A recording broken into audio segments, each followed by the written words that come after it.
পরিবেশ রসায়ন। তো আমাদের কিন্তু কেমিস্ট্রির যতগুলো ম্যাথ ছিল মোটামুটি শীটের ম্যাথ গুলো করা শেষ। তো আজকে অঙ্ক টঙ্ক করবো না কোনো, আজকে থিওরিটিক্যাল কথাবার্তা। হ্যাঁ, থিওরিটিক্যাল যেগুলো আছে সেগুলো আমরা পড়বো। পরিবেশ রসায়ন থেকে আমাদের প্রথমে জানতে হবে যে বায়ুমণ্ডলের স্তরগুলা। তো বায়ুমণ্ডলের স্তরগুলো আমরা সম্পর্কে জানি, তো এগুলো নিয়ে আর আলোচনা না করি। এখান থেকে পড়তে হবে যে কোথায় হাইড্রোজেন এবং হিলিয়াম গ্যাস বেশি আছে, কোথায় কোনটা শান্ত মণ্ডল, কোনটা ক্ষুদ্র মণ্ডল, কোথায় ঝড় বৃষ্টি হয়, তারপর কোথায় হচ্ছে আন্তর্জাতিক গবেষণা কেন্দ্র অবস্থিত, কোথায় ওজোন গ্যাস আছে, এবং কোথায় হচ্ছে তোমার এই কি বলে আহ অতিবেগুনি রশ্মি শোষিত হয়। এইসব প্রশ্ন তোমার এখান থেকে আসে। তো এগুলো বারবার পড়ছো তোমরা, এগুলো আশা করি পারবা। তারপরে আমাদের ঘূর্ণিঝড়, তারপর সাইক্লোন কখন তৈরি হয় এটা একটু জানতে হবে। যে সমুদ্রের তাপমাত্রা কত হইলে 80 ডিগ্রি ফারেনহাইট বা 27 ডিগ্রি সেলসিয়াসের চেয়ে তোমার বেশি হইলে, 80 ডিগ্রি ফারেনহাইট অথবা 27 ডিগ্রি সেলসিয়াস তাপমাত্রার চেয়ে বেশি হইলে কি তৈরি হয়? সাইক্লোন তৈরি হয়। তারপরে তোমাদের জানতে হবে এখান থেকে বয়েলের সূত্র, চার্লসের সূত্র, অ্যাভোগাড্রোর সূত্র। অর্থাৎ এগুলো আমরা জানবো কি P1 V1 = P2 V2, এটা দিয়ে ম্যাথ আসে। এই ম্যাথ গুলো আমরা করছি অলরেডি, তাই না? আচ্ছা, এগুলো আশা করি পারবো। তারপরে এটা গেলো বয়েলের সূত্র। বয়েলের সূত্র থেকে আর কি প্রশ্ন আসতে পারে? এখান থেকে আসতে পারে যে আহ কি বলে এদের হচ্ছে যে একটা লেখচিত্র আছে, এটা কি? লেখচিত্রটা হচ্ছে তোমার হাইপারবোলা বা অধিবৃত্ত। হাইপারবোলা বা অধিবৃত্ত, তাই না? তো এটাকে আমরা বলি হচ্ছে আইসোথার্ম। কি বলি? আইসোথার্ম। কারণ আইসোথার্ম কেন? কারণ এখানে তাপমাত্রা স্থির, এই জন্য এটাকে আমরা আইসোথার্ম বলি। তাহলে এটা একটা পাইলাম। 2 নম্বরে হচ্ছে তোমার চার্লসের সূত্র। চার্লসের সূত্রটা কি বলা আছে? তোমার V1/V2 = T1/T2, এটা না? হ্যাঁ, এটা হলো চার্লসের সূত্র। তো এখান থেকে চার্লসের সূত্র থেকে আর একটা প্রশ্ন আসে যে তোমার এখানে লেখচিত্রটা কি হবে? লেখচিত্রটা হবে হচ্ছে আইসো আইসো বার নাকি আইসো কোর, কোনটা হবে বলো তো? আইসো আইসো বার ভাই। আইসো বার, কারণ বার মানে হলো চাপ, ঠিক আছে? তাহলে আইসো বার, তাহলে এটা হুম। লেখচিত্রটা কি হবে? মূল বিন্দুগামী সরল রেখা হবে, মূল বিন্দুগামী সরল রেখা। তাহলে আমরা এখান থেকে আর একটা অবজেক্টিভ পাইলাম যে এটার তোমার চার্লসের সূত্র থেকে লেখচিত্রটা কি হবে? মূল বিন্দুগামী সরল রেখা। তারপরে তোমার আসলো হচ্ছে গে লুসাকের সূত্র। এখান থেকে আমরা কি পাই? P1/P2 = T1/T2, ঠিক আছে? তো এই সূত্র থেকে আমরা পাই হচ্ছে একটা লেখচিত্র, তার নাম কি? তার নাম হচ্ছে আইসো কোর। আইসো কোর, কারণ এখানে আয়তনটা স্থির, আয়তন স্থির দেখে আমরা এটাকে আইসোকোর বলি, এবং এটা হবে মূলবিন্দুগামী সরল রেখা। ঠিক আছে? তাহলে আমাদের এখান থেকে 5-6টা আমরা অবজেক্টিভ পাইলাম যে কখন ঘূর্ণিঝড় বা সাইক্লোন তৈরি হয়, আর কখন হচ্ছে এই সূত্রগুলো আমরা কিভাবে ইউজ করি। এখান থেকে অঙ্ক আসতে পারে। অঙ্কগুলো আশা করি তুমি মান দেখে বুঝতে পারবা যে এটা কিসের সূত্র খাটবে। আচ্ছা, তারপরে এখন আরেকটা জিনিস জানবো, সেটা কি? যে ঘনত্বের সাথে চাপের সম্পর্কটা হচ্ছে সমানুপাতিক। অর্থাৎ চাপ বাড়লে ঘনত্ব বাড়ে, অথবা চাপ কমলে ঘনত্ব কমে। কিন্তু ঘনত্বের সাথে তাপমাত্রার কি সম্পর্ক? ব্যস্তানুপাতিক। অর্থাৎ তাপমাত্রা যদি বাড়ে তাহলে ঘনত্ব কমে। তাহলে আমরা এটা বলতে পারি না D1/D2 = P1/P2, অথবা D1/D2 = T2/T1? এটা আমরা বলতে পারি কিনা? অবশ্যই বলতে পারি। হ্যাঁ, তাহলে এই সূত্রটা আমরা মনে রাখবো যে ঘনত্বের সাথে তাপমাত্রার কি সম্পর্ক, ঘনত্বের সাথে তোমার চাপের কি সম্পর্ক। এখান থেকে আমাদের ছোট ছোট অবজেক্টিভ আসতে পারে, যেগুলো হাতে ক্যালকুলেশন করা যায়। ঠিক আছে? আচ্ছা, এরপরে আমরা সমন্বয় সূত্র, গ্যাসের যে সমন্বয় সূত্রটা আছে, সেই সমন্বয় সূত্র থেকে আমরা কি জানি? যে P1V1/T1 = P2V2/T2, এটা আমরা গ্যাসের সমন্বয় সূত্র। এখান থেকে বলবে যে ধরো তোমাকে বললো গ্যাসের চাপ দ্বিগুণ করা হয়েছে এবং আয়তন অর্ধেক করা হয়েছে, তাহলে তাপমাত্রার কি হবে পরিবর্তন? বুঝতে পারছো? তাহলে ধরো তোমাকে বললো যে কি করছি আমরা বলো তো? আমরা এই চাপটাকে দ্বিগুণ করছি, তার মানে কি হবে 2p1। আর এই আয়তনটাকে অর্ধেক করে ফেলছি, তাহলে এই আয়তনটা ভি টু কি হবে? ভি টু হবে হচ্ছে তোমার v1/2, অর্ধেক করে ফেলছি। অপরিবর্তনীয় না? হ্যাঁ, হ্যাঁ, কোনটা? অপরিবর্তনীয় না, মানে তাপমাত্রা তো হ্যাঁ, আগে যেটা আছে তাপমাত্রা। এটাই থাকবো। না, এটা হলো তোমার এই যে কাটাকাটি চলে গেল, হুম। সব কাটাকাটি চলে গেল, তাহলে কি হবে T1 = T2। এরকম প্রশ্ন আসবে, অথবা এরকম আসতে পারে যে চাপ দ্বিগুণ করা হয়েছে, আয়তনও দ্বিগুণ করা হয়েছে। তখন কি হবে? তখন হবে হচ্ছে P1 v1/T1 = 2p1 2v1, কারণ দুইটা দ্বিগুণ করছি। তাহলে কি হবে? P1 কাটা, v1 কাটা, তাহলে কত হয় এখানে? 2 × 2 = 4। তাহলে 4/T2 = 1/T1। তাহলে কি হয় দেখো তো, এখানে হয়ে যায় তোমার 4 গুণ, অর্থাৎ আগের চেয়ে 4 গুণ হয়ে যায়। তাহলে T2 = কি? 41। তাহলে এখান থেকে তোমাদের এরকমই প্রশ্ন আসবে যে চাপ দ্বিগুণ করলে, আয়তন দ্বিগুণ করলে তাপমাত্রা কি হবে, অথবা বলতে পারে যে চাপ দ্বিগুণ করছি, তাপমাত্রা দ্বিগুণ করছি, তাহলে আয়তন কি হবে? তাহলে ঘুরে ফিরে একই কোশ্চেন, তাহলে তোমরা শুধু মানগুলো বসাবা। ঠিক আছে? তোমরা মানটা ভালো মতো বসাইতে পারলে অঙ্কটা হবে। এটা খুবই একটা ইম্পর্টেন্ট একটা কোশ্চেন। হ্যাঁ, তো তাপমাত্রা দ্বিগুণ, চাপ অর্ধেক বললে আয়তনের কি পরিবর্তন হবে? আয়তনের কি পরিবর্তন? তাহলে তাপমাত্রা দ্বিগুণ, তাহলে P1 v1/T1 = P2। চাপ অর্ধেক করা হয়েছে, তাহলে P1/2 ইন্টু V2 বাই তাপমাত্রা দ্বিগুণ করা হয়েছে 2t1। তাপমাত্রা কি করছি? দ্বিগুণ করছি। তাহলে কি হইলো? T1 কাটা, P1 কাটা, তাহলে কি হচ্ছে আলটিমেটলি তোমার v1 = 1/2 × V2/2। তাহলে এই টুটা উপরে চলে গেল, তাহলে কি হবে? এটা উপরে চলে গেলে 1/4 × V2। তাহলে V2 = কি হবে? 4v1। এটা উত্তর হইলো, তাই না? তাহলে এই কোশ্চেন গুলো তোমাদের জন্য অনেক অনেক ইম্পর্টেন্ট। আচ্ছা, এরপরে আহ, তোমার আরেকটা কোশ্চেন কি হইতে পারে? এখন আসো আমরা এই যে অ্যাভোগাড্রোর সূত্র জানবো। অ্যাভোগাড্রোর সূত্রটা কি বলতো? অ্যাভোগাড্রোর সূত্র, অ্যাভোগাড্রোর সূত্রটা হচ্ছে, সেখানে বলছে যে কোনো গ্যাসের 1 মোলে সমান সংখ্যক কি থাকে? আয়তন থাকে, তাই না? সমান সংখ্যক আয়তন থাকে।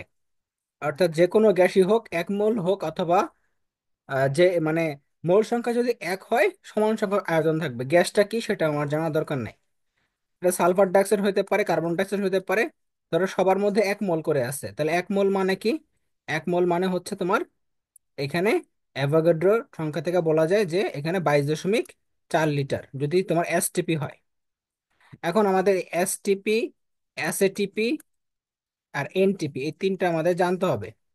তো পরীক্ষায় যেটা হয় বুঝছো, এনটিপি, এনটিপিতে এই মেডিকেলের ক্ষেত্রে দেখি যে এনটিপিটারে এসটিপিও ভাবে, বুঝছো? তবে এনটিপির কিন্তু আয়তনটা ভিন্ন, বুঝছো? এনটিপির আয়তন কিন্তু 24.04 লিটার, আর এসটিপিতে হলো তোমার 22.4 লিটার, আর এসএটিপিতে হলো 24.789 লিটার। আর তাপমাত্রার ক্ষেত্রে এসটিপিটা হচ্ছে 0 ডিগ্রি সেলসিয়াস বা 273 কেলভিন, এসএটিপিটা হচ্ছে 25 ডিগ্রি সেলসিয়াস, আর এনটিপিটাকে 20 ডিগ্রি সেলসিয়াস। তবে অনেক জায়গায় এনটিপি এটাকে 0 ডিগ্রি ধরে, বাট আমরা এটা স্ট্যান্ডার্ড দেখছি 20 ডিগ্রিটা বেশি দেওয়া আর কি, কবির স্যারের বইয়ে দেওয়া আছে 20 ডিগ্রি। তো এটা দেখবা, তাহলে তিনটার তোমার তাপমাত্রা, আয়তন এবং চাপ জানতে হবে যে কোনটার কত চাপ।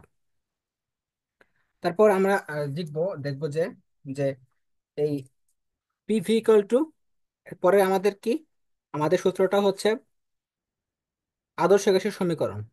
আদর্শ গ্যাসের সমীকরণ থেকে আমরা কি পাই বলো তো? সমীকরণ থেকে পাই পিভি ইকুয়াল টু এনআরটি, এই সূত্রটা আমরা পাই।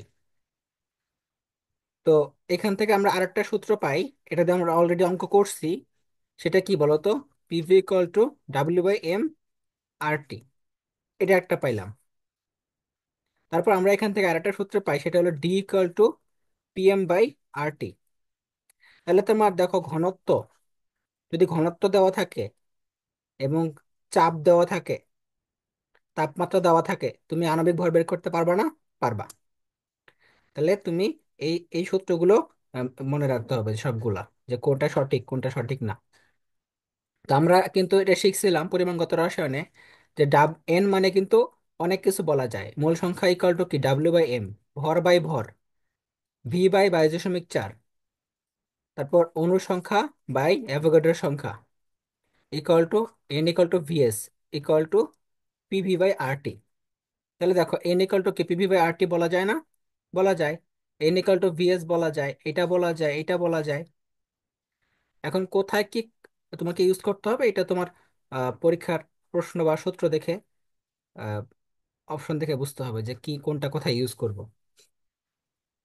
এখন দেখো আমাদের এই যে জিনিসগুলো করতে হয়, আমাদের চাপ, আহ, কোথায় কোন চাপ ইউজ করব, আহ, কোথায় কোনটা এটিএম ইউজ করবো, কোথায় তোমার কোথায় ইয়ে করব প্যাসকেল ইউজ করব, এগুলো আমাদের একটু মাঝে মাঝে ঝামেলা হয়, তাই না? তো যদিও আমাদের এত বড় ক্যালকুলেশন আসবে না, তো এক এটিএম মানে কি? এক এটিএম মানে হলো 760 millimetre mercury equal to 76 centimetre mercury. ঠিক আছে? তো তোমার দেওয়া আছে 780 মিলিমিটার মার্কারি দেওয়া আছে। তাহলে তুমি এটাকে এটিএম এ কিভাবে নিবা? 760 দ্বারা ভাগ করবা, তাহলে আমাদের কিন্তু এটিএম হয়ে যাবে। বুঝতে পারছো?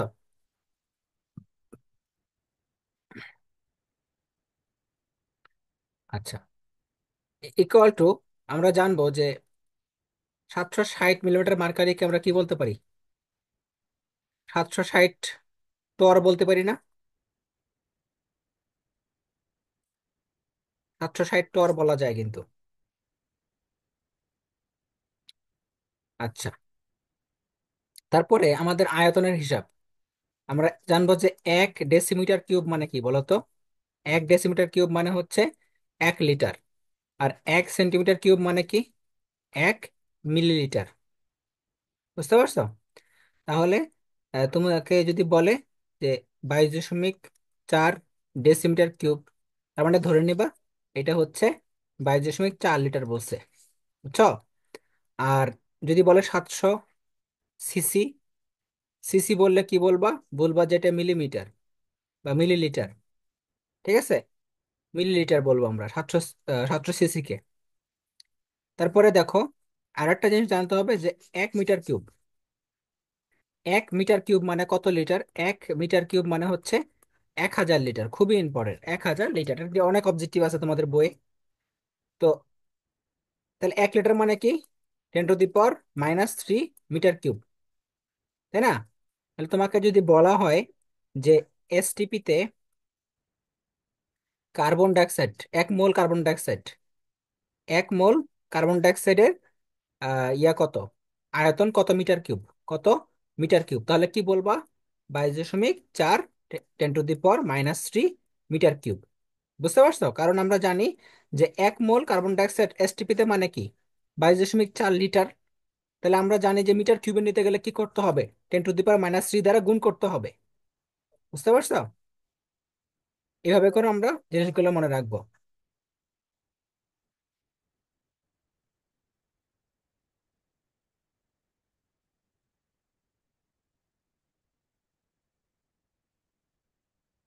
এরপরে দেখো, এটাতে কোনো সমস্যা আছে কারো? আশা করি নাই। তাহলে যে কোনো যেই মৌলই বলুক না কেন, মিটার কিউবে নিতে গেলে কিন্তু অবশ্যই কি করতে হবে? 10⁻³ দ্বারা গুণ করতে হবে। ঠিক আছে? আচ্ছা, এখন আসা হচ্ছে তোমার গ্যাসের যে গতিতত্ত্বটা আছে, এখান থেকে আমরা কি জানি বলতো? যে ইকুয়াল টু কি? 3/2 এনআরটি। অর্থাৎ ই কে সমানুপাতিক টি। তো গতিশক্তি, গ্যাসের গতিশক্তি শুধুমাত্র একটা কারণে পরিবর্তন হইতে পারে, সেটা হলো তাপমাত্রা। তাপমাত্রা বাদে আর কোনো কিছুর কারণে এটা পরিবর্তিত হয় না। ঠিক আছে, তাপমাত্রা বাদে এটা কোনো কারণে পরিবর্তিত হয় না। তাহলে এই জিনিসটা আমরা মনে রাখবো। তো আমরা কিন্তু সেদিনকে পড়ছিলাম যে তোমাকে কিভাবে তুমি একটা গ্যাসের গতিশক্তি বের করবা, W/m। অর্থাৎ তুমি এন এর মানটা বের করতে পারলে কিন্তু গতিশক্তি বের করতে পারবা। তাহলে এখন আমাকে বলো যে এন এর মান যদি 0.5 হয়ে যায়, ধরো 0.5 হয়, এবং তাপমাত্রা দেওয়া আছে এসটিপি, এসটিপি বলা আছে, তার মানে বুঝে নিবা এটা 0 ডিগ্রি সেলসিয়াস, মানে 273 কেলভিন। এখন তোমার মোল সংখ্যা বেড়েছে কত? 0.5। তাহলে গতিশক্তি কত হবে বলছিলাম? 1700, 1701 1701 জুল, 1701 জুল। ঠিক আছে, যদি এন এর মান 1 হয়, 1 মোল হয়, এবং তাপমাত্রা 0 ডিগ্রি মানে এসটিপি, মানে 273 কেলভিন, তাহলে বুঝে নেবা এটা দ্বিগুণ হবে। এটার দ্বিগুণ কত? 3404 জুল বা 3402 জুল। ঠিক আছে। আচ্ছা, যদি এখন তাপমাত্রা চেঞ্জ করে দেয়, তাপমাত্রা চেঞ্জ করে এসএটিপি বললো, এসএটিপি মানে কি? 25 ডিগ্রি সেলসিয়াস। 25 ডিগ্রি সেলসিয়াস তাপমাত্রা বললো, এন এর মান কি বললো? 0.5। তোমার বললো না, মানে তুমি বের করছো যে এন এর মান 0.5, তাহলে কত হবে? 1858 জুল, তাই না? আর যদি তোমার এন এর মান 1 বের হয়, অর্থাৎ 1 মোল বের হয়, তাহলে এটা দ্বিগুণ হবে, অর্থাৎ 3714 জুল, 14 বা 16 জুল। ঠিক আছে, এরকম করে আমরা বাকিগুলো করব। তো এখন ধর তোমার এরকম দেয় নাই, তোমার 0.5-এ বের হয় নাই, 0.5 বা 1 মোল কোনো কিছু বের হয় নাই, অন্য একটা বের হয়েছে, তখন তোমরা হাতে হাতে ক্যালকুলেশন করা শিখবা এভাবে। 3/2, তখন ডাব্লিউ এর মান কত দেওয়া আছে? ধরো ডাব্লিউ এর মান দেওয়া আছে 5, আর এম এর মান তোমার, এম এর মান তুমি করছো, বের করছো 32, ইন্টু তোমার হচ্ছে আর এর মান তুমি 8.31 বসাবা, কারণ এটা কিন্তু তোমার কাজের মান। ঠিক আছে, তোমার এখানে 8.31-ই বসাইতে হবে। এখানে তুমি 8.31 বসাইতে হবে, 8.31 না বসায় 0.0821 বসাইলে হবে না। এখন কোথায় কোনটা বসাইতে হবে এটা তোমার কিন্তু মাথায় রাখতে হবে, যে এই সব অঙ্কে, গতিশক্তির অঙ্কে আর এর মান 8.31 বসাবা। তারপরে আরএমএস বেগের ক্ষেত্রে 8.31 বসাবা। তারপর পিভি ইকুয়াল টু এনআরটি, এই সব অঙ্কে তুমি আর এর মান কত বসাবা? তুমি চেষ্টা করবা তোমার লিটার অ্যাটমসফেয়ারে বসাইতে, 0.0821, এটা এটা বসাইতে চেষ্টা করবো আর এর মান। বুঝতে পারছো? কারণ আমরা তা আমরা হচ্ছে তাহলে ক্যালকুলেশনটা সুবিধা হবে। আচ্ছা, তারপরে দেখো, এরপরে তোমার এইভাবে করে তুমি এখানে তাপমাত্রা বসাই দিলে 300 কেলভিন। হ্যাঁ, তখন তুমি ক্যালকুলেশন করবা এভাবে। তো আশা করি এগুলো পারবা। তারপরে একটা অণুর গতিশক্তি, যদি প্রশ্ন হয় একটা অণুর গতিশক্তি, একটা অণুর গতিশক্তি সূত্রটা কি বলতো? 3/2 RT/Na, অর্থাৎ অ্যাভোগাড্রোর সংখ্যা দ্বারা ভাগ করতে হবে। একটা অণুর গতিশক্তি বলছে, কি বলছে? একটা অণুর গতিশক্তি, তার মানে অ্যাভোগাড্রোর সংখ্যা দ্বারা ভাগ করতে হবে। এখন বেশিরভাগ ক্ষেত্রে আমরা দেখি যে তোমার 20 এসটিপি, এসটিপিটাই আসে। এসটিপিতে একটা অণুর গতিশক্তি এটাই মূলত আসে, এসটিপি আর এসএটিপি, 25 ডিগ্রি সেলসিয়াস। এখন বলো তো, আমাদের প্রশ্নে একটা আছে দেখবা বইয়ের মধ্যে, এক টনের গতিশক্তি।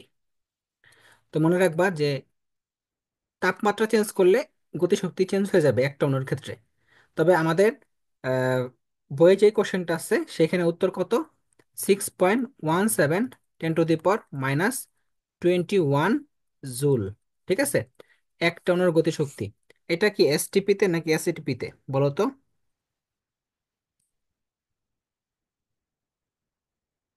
এই মানটা কি এসটিপিতে না এসএটিপিতে?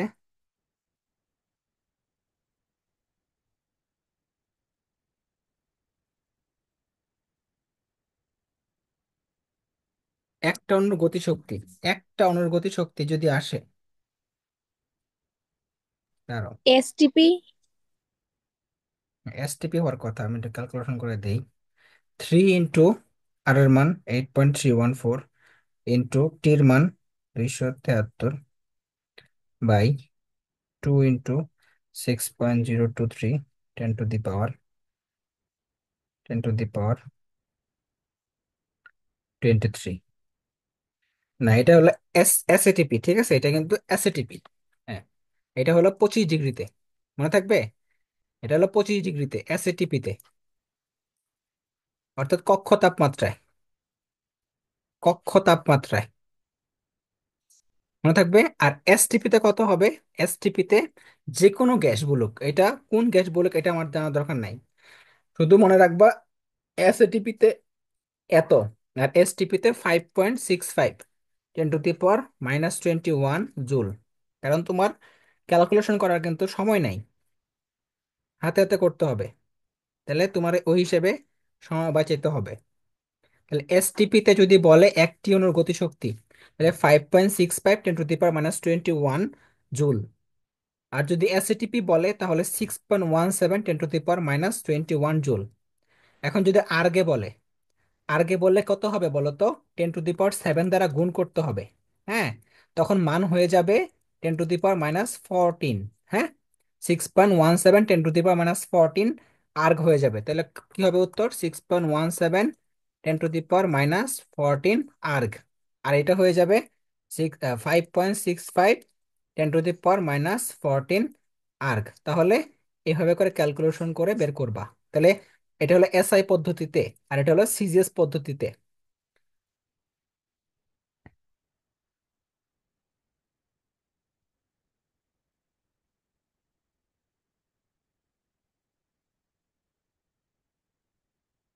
আচ্ছা,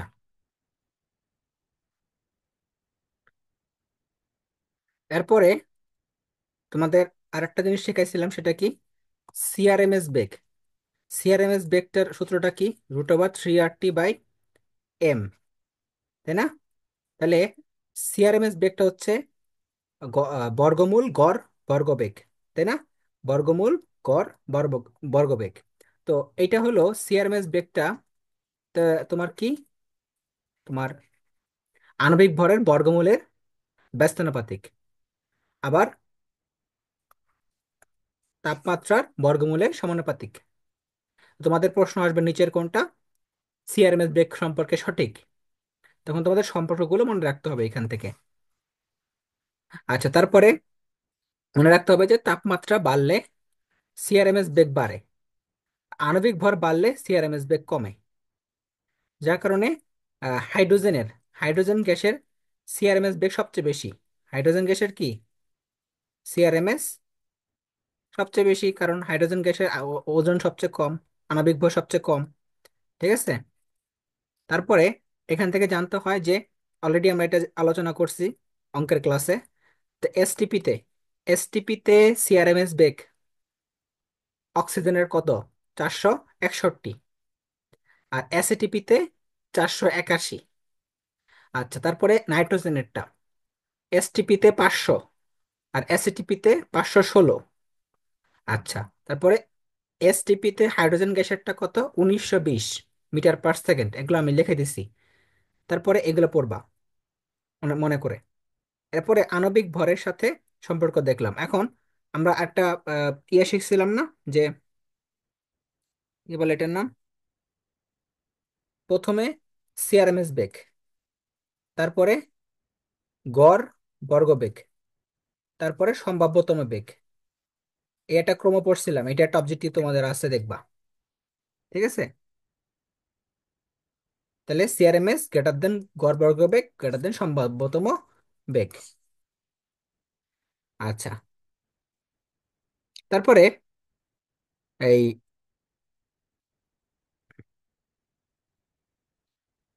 ব্যাপন হারের সূত্রটা, ব্যাপন এবং অনুব্যাপন, এটার একটা সূত্র আছে। ব্যাপন হার R1/R2 = √M2/M1। আর একটা আছে কি, R1/R2 = D2/D1। D1, এটা দিয়ে আমরা অঙ্ক করছি অলরেডি, সুতরাং এটা নিয়ে আলোচনা না করি, পরের দিকে আগাই। এখন এখান থেকে আরেকটা জানতে হবে যে কখন বাস্তব গ্যাস আদর্শ গ্যাসের মতো আচরণ করে। উচ্চ তাপমাত্রা ও নিম্ন চাপে, উচ্চ তাপমাত্রা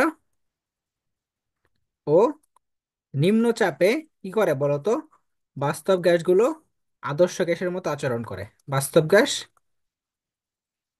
আদর্শ গ্যাসের মতো আচরণ করে। তাহলে এটা আমরা অবজেক্টিভ পাবো একটা। তারপরে আমাদের যে বাস্তব গ্যাসের সমীকরণটা আছে, বাস্তব গ্যাসের একটা ভ্যান ডার ওয়ালস সমীকরণ আছে না?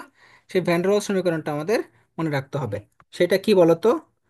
P plus a n square by V square V minus n b equal to nRT. এই সূত্রটা আমরা পাইছি না? পাইছি। তাহলে এই সূত্রটা আমরা এই ফিজিক্সেও আছে, কেমিস্ট্রিতেও আছে এই জিনিসগুলা। তো ফিজিক্সের আণবিক গ্যাসের অধ্যায়টা এইটার অর্ধেক এটাই, এই অধ্যায়ের মতোই। তাহলে এখানে কিন্তু আমি লিখে দিছিলাম, আমি হচ্ছে আদর্শ গ্যাসে, ফিজিক্সে আদর্শ গ্যাসে লিখে দিছি দেখে পরিবেশ রসায়নে আর লেখি নাই, ঠিক আছে? যেগুলো ফিজিক্সে লিখছি সেগুলো আবার কেমিস্ট্রিতে লিখি নাই, আবার যেগুলো কেমিস্ট্রিতে লিখছি সেগুলো ফিজিক্সে আমি তুলি নাই আমার শিটে। তো দেখবা যে আদর্শ গ্যাসের টপিক গুলোতে আমার এই জিনিসগুলো আছে শিটের মধ্যে। তারপর দেখো এখান থেকে কি প্রশ্ন আসতে পারে, যে 32 গ্রাম অক্সিজেন অথবা 64 গ্রাম অক্সিজেনের তোমার ভ্যান ডের ওয়ালস সমীকরণটা কি? তখন আমরা কি করব? তখন এখানে এন এর মানটা বের করতে পারলে আমার কাজ শেষ। এন এর মান যদি 1 আসে আসলো, 2 আসলে 2 আসলো, তাহলে কি হবে? 2 যদি আসে, এন ইকুয়াল টু 2 হয়, তাহলে কি হবে? P plus 4a by V square V minus 2b equal to 2RT। শেষ। শুধু এন এর মান বসানো হলে এখানে কাজ। আর একটা জানতে হবে কি ভ্যান ডের ওয়ালস সমীকরণ থেকে, যে এ আর বি এর একক কি? এ আর বি এর একক কি, বির একক কি? তাহলে এর এককটা কি? এর এককটা হচ্ছে এই যে এটা হলো ধ্রুবক, এর এককটা হচ্ছে কি? এটিএম, লিটার স্কোয়ার পার মোল। আর বির এককটা হচ্ছে তোমার কি? লিটার পার মোল। এই দুইটা একক আমাদের জানতে হবে কোনটার কি একক। আচ্ছা, তারপরে ফোন দিছি। কে? হ্যাঁ ভাই, কি জানি কইলো ভাই, 5 টাকা তো।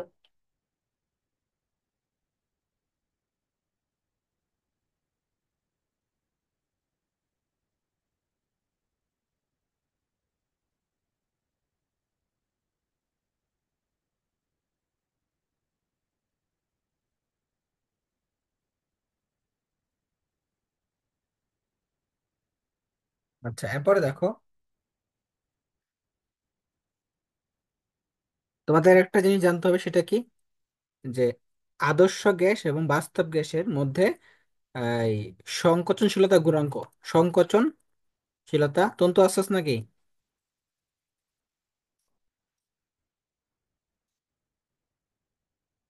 তন্তু বলতো, সংকোচনশীলতা গুণাঙ্ক কার কত? কার কত? হ্যাঁ, সংকোচনশীলতা গুণাঙ্কের মানগুলা বলো তো। কাদের ওয়ানের চেয়ে বেশি, কাদের চেয়ে ওয়ানের চেয়ে কম? ও, এটা কার্বন ডাই অক্সাইড আর অক্সিজেনের যে ওয়ানের থেকে বেশি। আর কম কাদের? এই যে হাইড্রোজেন আর হিলিয়ামের।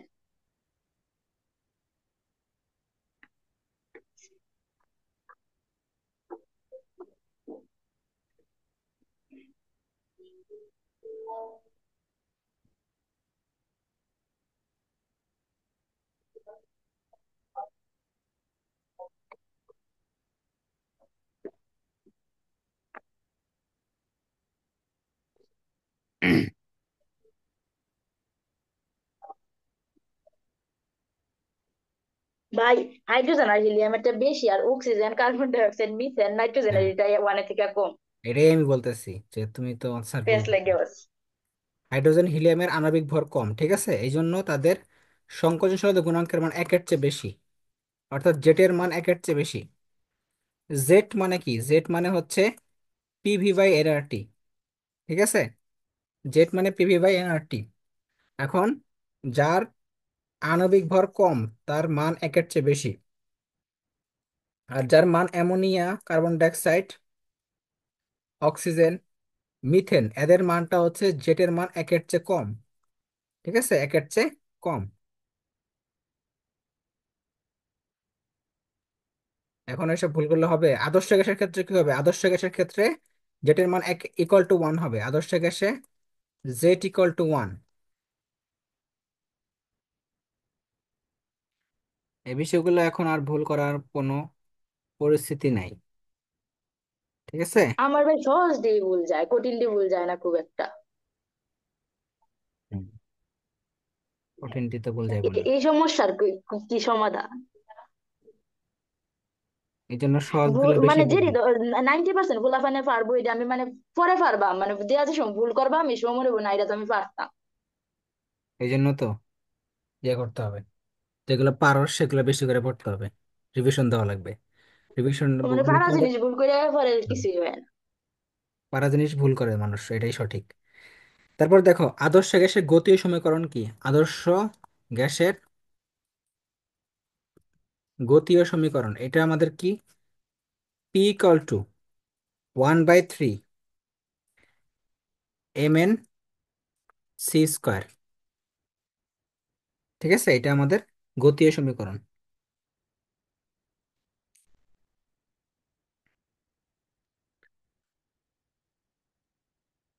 তারপরে গড় মুক্ত পথের একটা সমীকরণ আছে, সেটা কি? গড় মুক্ত পথ equal to lambda equal to কি? 1/π a² n। আচ্ছা, এই জিনিসটা আমরা পড়বো এখান থেকে।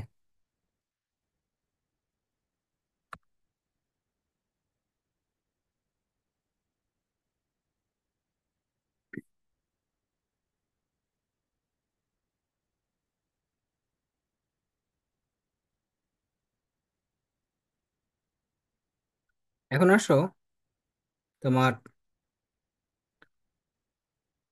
আর কি টপিক বাকি আছে এখান থেকে? একটা গেলো। আর এবার আসো লুইস অ্যাসিড লুইস ক্ষার, আরহেনিয়াস মতবাদ এবং ব্রনিস্টার লাউরির মতবাদ, অ্যাসিড ক্ষার মতবাদ। হ্যাঁ, তো আরহেনিয়াস মতবাদ থেকে আমরা কি জানি?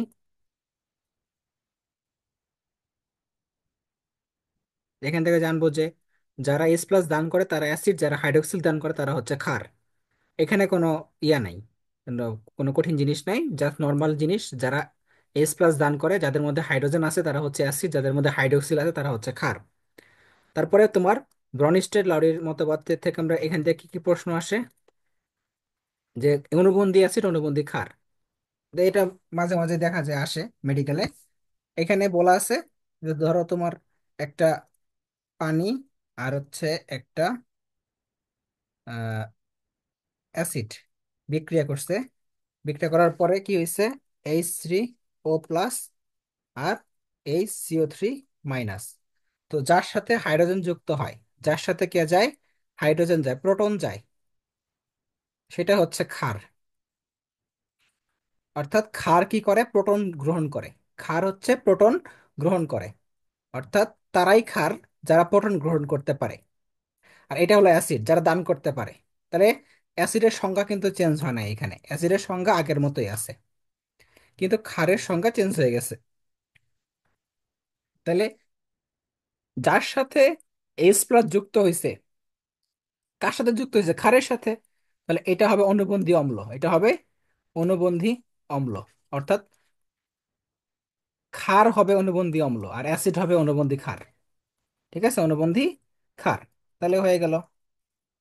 এটা একটা আমাদের প্রশ্ন। আর একটা প্রশ্ন হচ্ছে যে কার আকার উভধর্মী? উভধর্মীকে আমরা ইংলিশে কি বলি? অ্যামফোটেরিক পদার্থ। অ্যামফোটেরিক পদার্থ, এরা হলো তোমার উভধর্মী। উভধর্মী বলতে কি বোঝায়? যারা প্রোটন গ্রহণও করতে পারে আবার দানও করতে পারে, তারা হচ্ছে অ্যামফোটেরিক পদার্থ। তাহলে এটা আমরা চিনব কিভাবে? প্রথমত পানি, পানি একটা অ্যামফোটেরিক, সে দানও করতে পারে গ্রহণও করতে পারে। তারপরে HCO3-, অর্থাৎ অসম্পূর্ণ যারা অ্যাসিড, অসম্পূর্ণ অ্যাসিড গুলো আছে না, এরা হচ্ছে উভধর্মী হয়। অর্থাৎ এইটা কিন্তু একটা গ্রহণও করতে পারবে বা ত্যাগও করতে পারবে। গ্রহণ করলে কি হবে? কার্বনিক অ্যাসিড হবে, আর ত্যাগ করলে কার্বনেট আয়ন হবে। আবার এই PO4 2 মাইনাস, H2PO4 মাইনাস, এরা দুইজনই হচ্ছে কি উপধর্মী। তারপরে HSO4 মাইনাস, এটাও উপধর্মী। অর্থাৎ যারা গ্রহণও করতে পারে আবার ত্যাগও করতে পারে, এরা হলো উপধর্মী পদার্থ। এখন দেখো, sulphuric acid, phosphoric acid, carbonic acid, এরা কিন্তু শুধু অ্যাসিড, এরা শুধু অ্যাসিড। কারণ কি, এরা একটা ত্যাগ করতে পারবে হাইড্রোজেন, কিন্তু গ্রহণ করার কোনো সামর্থ্য নাই। কারণ আমাদের দেখতে হবে যে কেন্দ্রীয় মৌলটা, কেন্দ্রীয় মৌলের হাত দেখতে হবে। কেন্দ্রীয় মৌলের হাত 6টা, তুমি 60টাকে গ্রহণ করাতে পারবা সেখানে? পারবা না। কেন্দ্রীয় মৌলের হাত হলো 5টা, তুমি কি এখানে 6টা গ্রহণ করাতে পারবা? পারবা না। তাহলে যেগুলো পূর্ণ অ্যাসিড তারা ত্যাগ করতে পারে, যার কারণে শুধু তারা অ্যাসিড। আর এরা হলো ক্ষার অ্যাসিড, দুই রূপে কাজ করতে পারে। এরা গ্রহণ করলে কি হয়? অ্যাসিড হয়ে যায়, আর ত্যাগ করলে ক্ষার হয়ে যায়। সরি সরি, উল্টা বলছি, মানে গ্রহণ করলে ক্ষারের মতো কাজ করে, আর ত্যাগ করলে অ্যাসিডের মতো কাজ করে, এরকম আর কি। তাহলে গ্রহণ করলে সে ক্ষারের মতো কাজ করবে, আর ত্যাগ করলে অ্যাসিডের মতো কাজ করবে, এটাই। তাহলে অ্যাসিড ক্ষার মতবাদ থেকে আমরা এই প্রশ্নগুলো আসে যে, বলবে যে H2PO4 মাইনাস, H2PO4 মাইনাস, সাথে আমি যোগ করলাম অ্যামোনিয়া। তাহলে কি হবে বলো তো? হবে হচ্ছে HPO4 2 মাইনাস আর NH4 প্লাস। তাহলে এইটা ক্ষার। কেমনে বুঝলাম এটা ক্ষার? এখানে কারণ ও প্রোটন গ্রহণ করছে। প্রোটন কি গ্রহণ করছে না? গ্রহণ করছে। তাহলে ক্ষার হয় কি? অনুবন্ধী অম্ল। ক্ষার কি হয়? অনুবন্ধী অম্ল।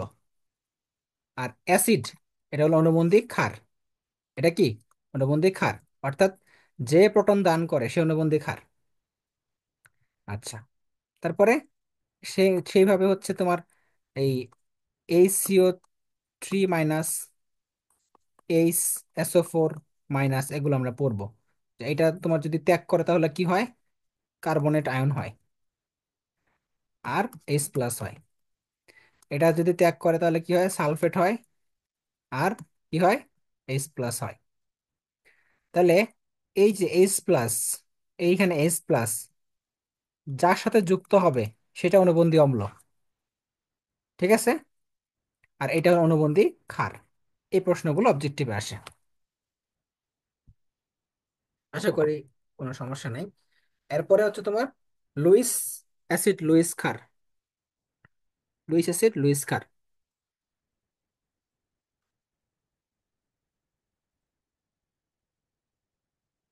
লুইস অ্যাসিড কারা?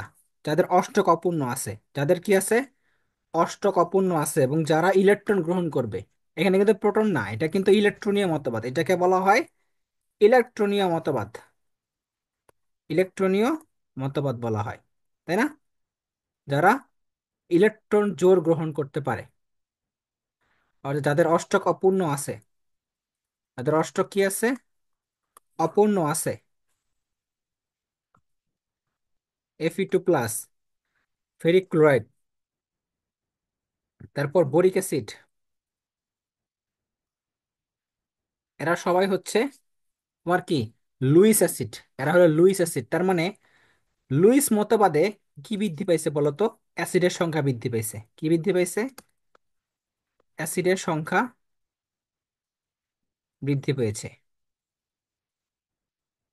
বুঝতে পারছো? আর প্রনিস্টেড লাউরির মতবাদে কি বৃদ্ধি পাইছে বলতো? ক্ষারের সংখ্যা। তাহলে ব্রনিস্টেড লাউরির মতবাদে ক্ষারের সংখ্যা বৃদ্ধি পেয়েছে, আর এখানে অ্যাসিডের সংখ্যা বৃদ্ধি পেয়েছে।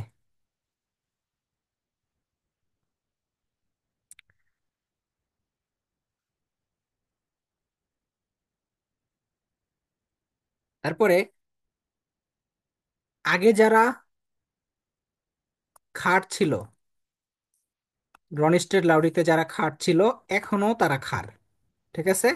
অর্থাৎ যাদের মধ্যে মুক্তজোর আছে তারা এখানে লুইস ক্ষার। মুক্তজোর যাদের মধ্যে আছে তারাই হচ্ছে লুইস ক্ষার। পানি, অ্যামোনিয়া, ফসফিন, ঠিক আছে, এদের সবার মধ্যে কি আছে? মুক্তজর আছে না? মুক্তজর আছে। হাইড্রোক্সিল আয়ন, হ্যাঁ। তারপরে হচ্ছে 1 ডিগ্রি অ্যামিন, এরা সবাই হচ্ছে লুইস ক্ষার। তো আমাদের একটা ক্রম আমরা মনে রাখবো, সেটা হচ্ছে অ্যামিন মূলক আছে না? অ্যামিন মূলকের যে ক্ষারধর্মিতার ক্রম, এটা কিন্তু আমাদের এখান থেকে মনে রাখতে হয়। সেটা কি বলতো? এটা হচ্ছে প্রথমে 2 ডিগ্রি আসবে, তারপরে 1 ডিগ্রি আসবে, অর্থাৎ প্রথমে 2 ডিগ্রি অ্যামিন। 2 ডিগ্রি অ্যামিন লিখতে কেমন বলতো? এই যে এটা হলো 2 ডিগ্রি অ্যামিন, তারপরে 1 ডিগ্রি অ্যামিন, তারপরে 3 ডিগ্রি। 3 ডিগ্রি কিভাবে লেখে? নাইট্রোজেনের 3 হাতে 3টা কি দেওয়া লাগবে বলতো? তোমার মিথাইল মূলক দেওয়া লাগবে। তাহলে 2 1 3, তারপর কি আসবে? অ্যামোনিয়া। তারপরে আসবে অ্যামোনিয়া, ঠিক আছে, এই যে এইটা আসবে অ্যামোনিয়া। তারপর আসবে অ্যানিলিন। তাহলে ক্ষারধর্মিতার হচ্ছে ক্রম আমাদের খুব ভালো মতো মনে রাখতে হবে। প্রথমে 2 ডিগ্রি, পরে 1 ডিগ্রি, পরে 3 ডিগ্রি, পরে অ্যামোনিয়া, পরে অ্যানিলিন। এটা হচ্ছে তোমার ক্ষারের ক্ষারধর্মিতা বা সক্রিয়তা। তাহলে উভধর্মী অ্যাসিড ক্ষার এগুলো আমরা আশা করি মনে রাখবো।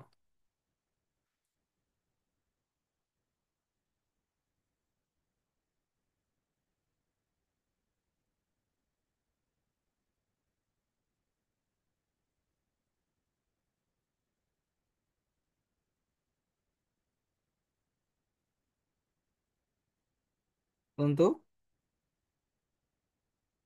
কালকে হ্যাঁ ভাইয়া।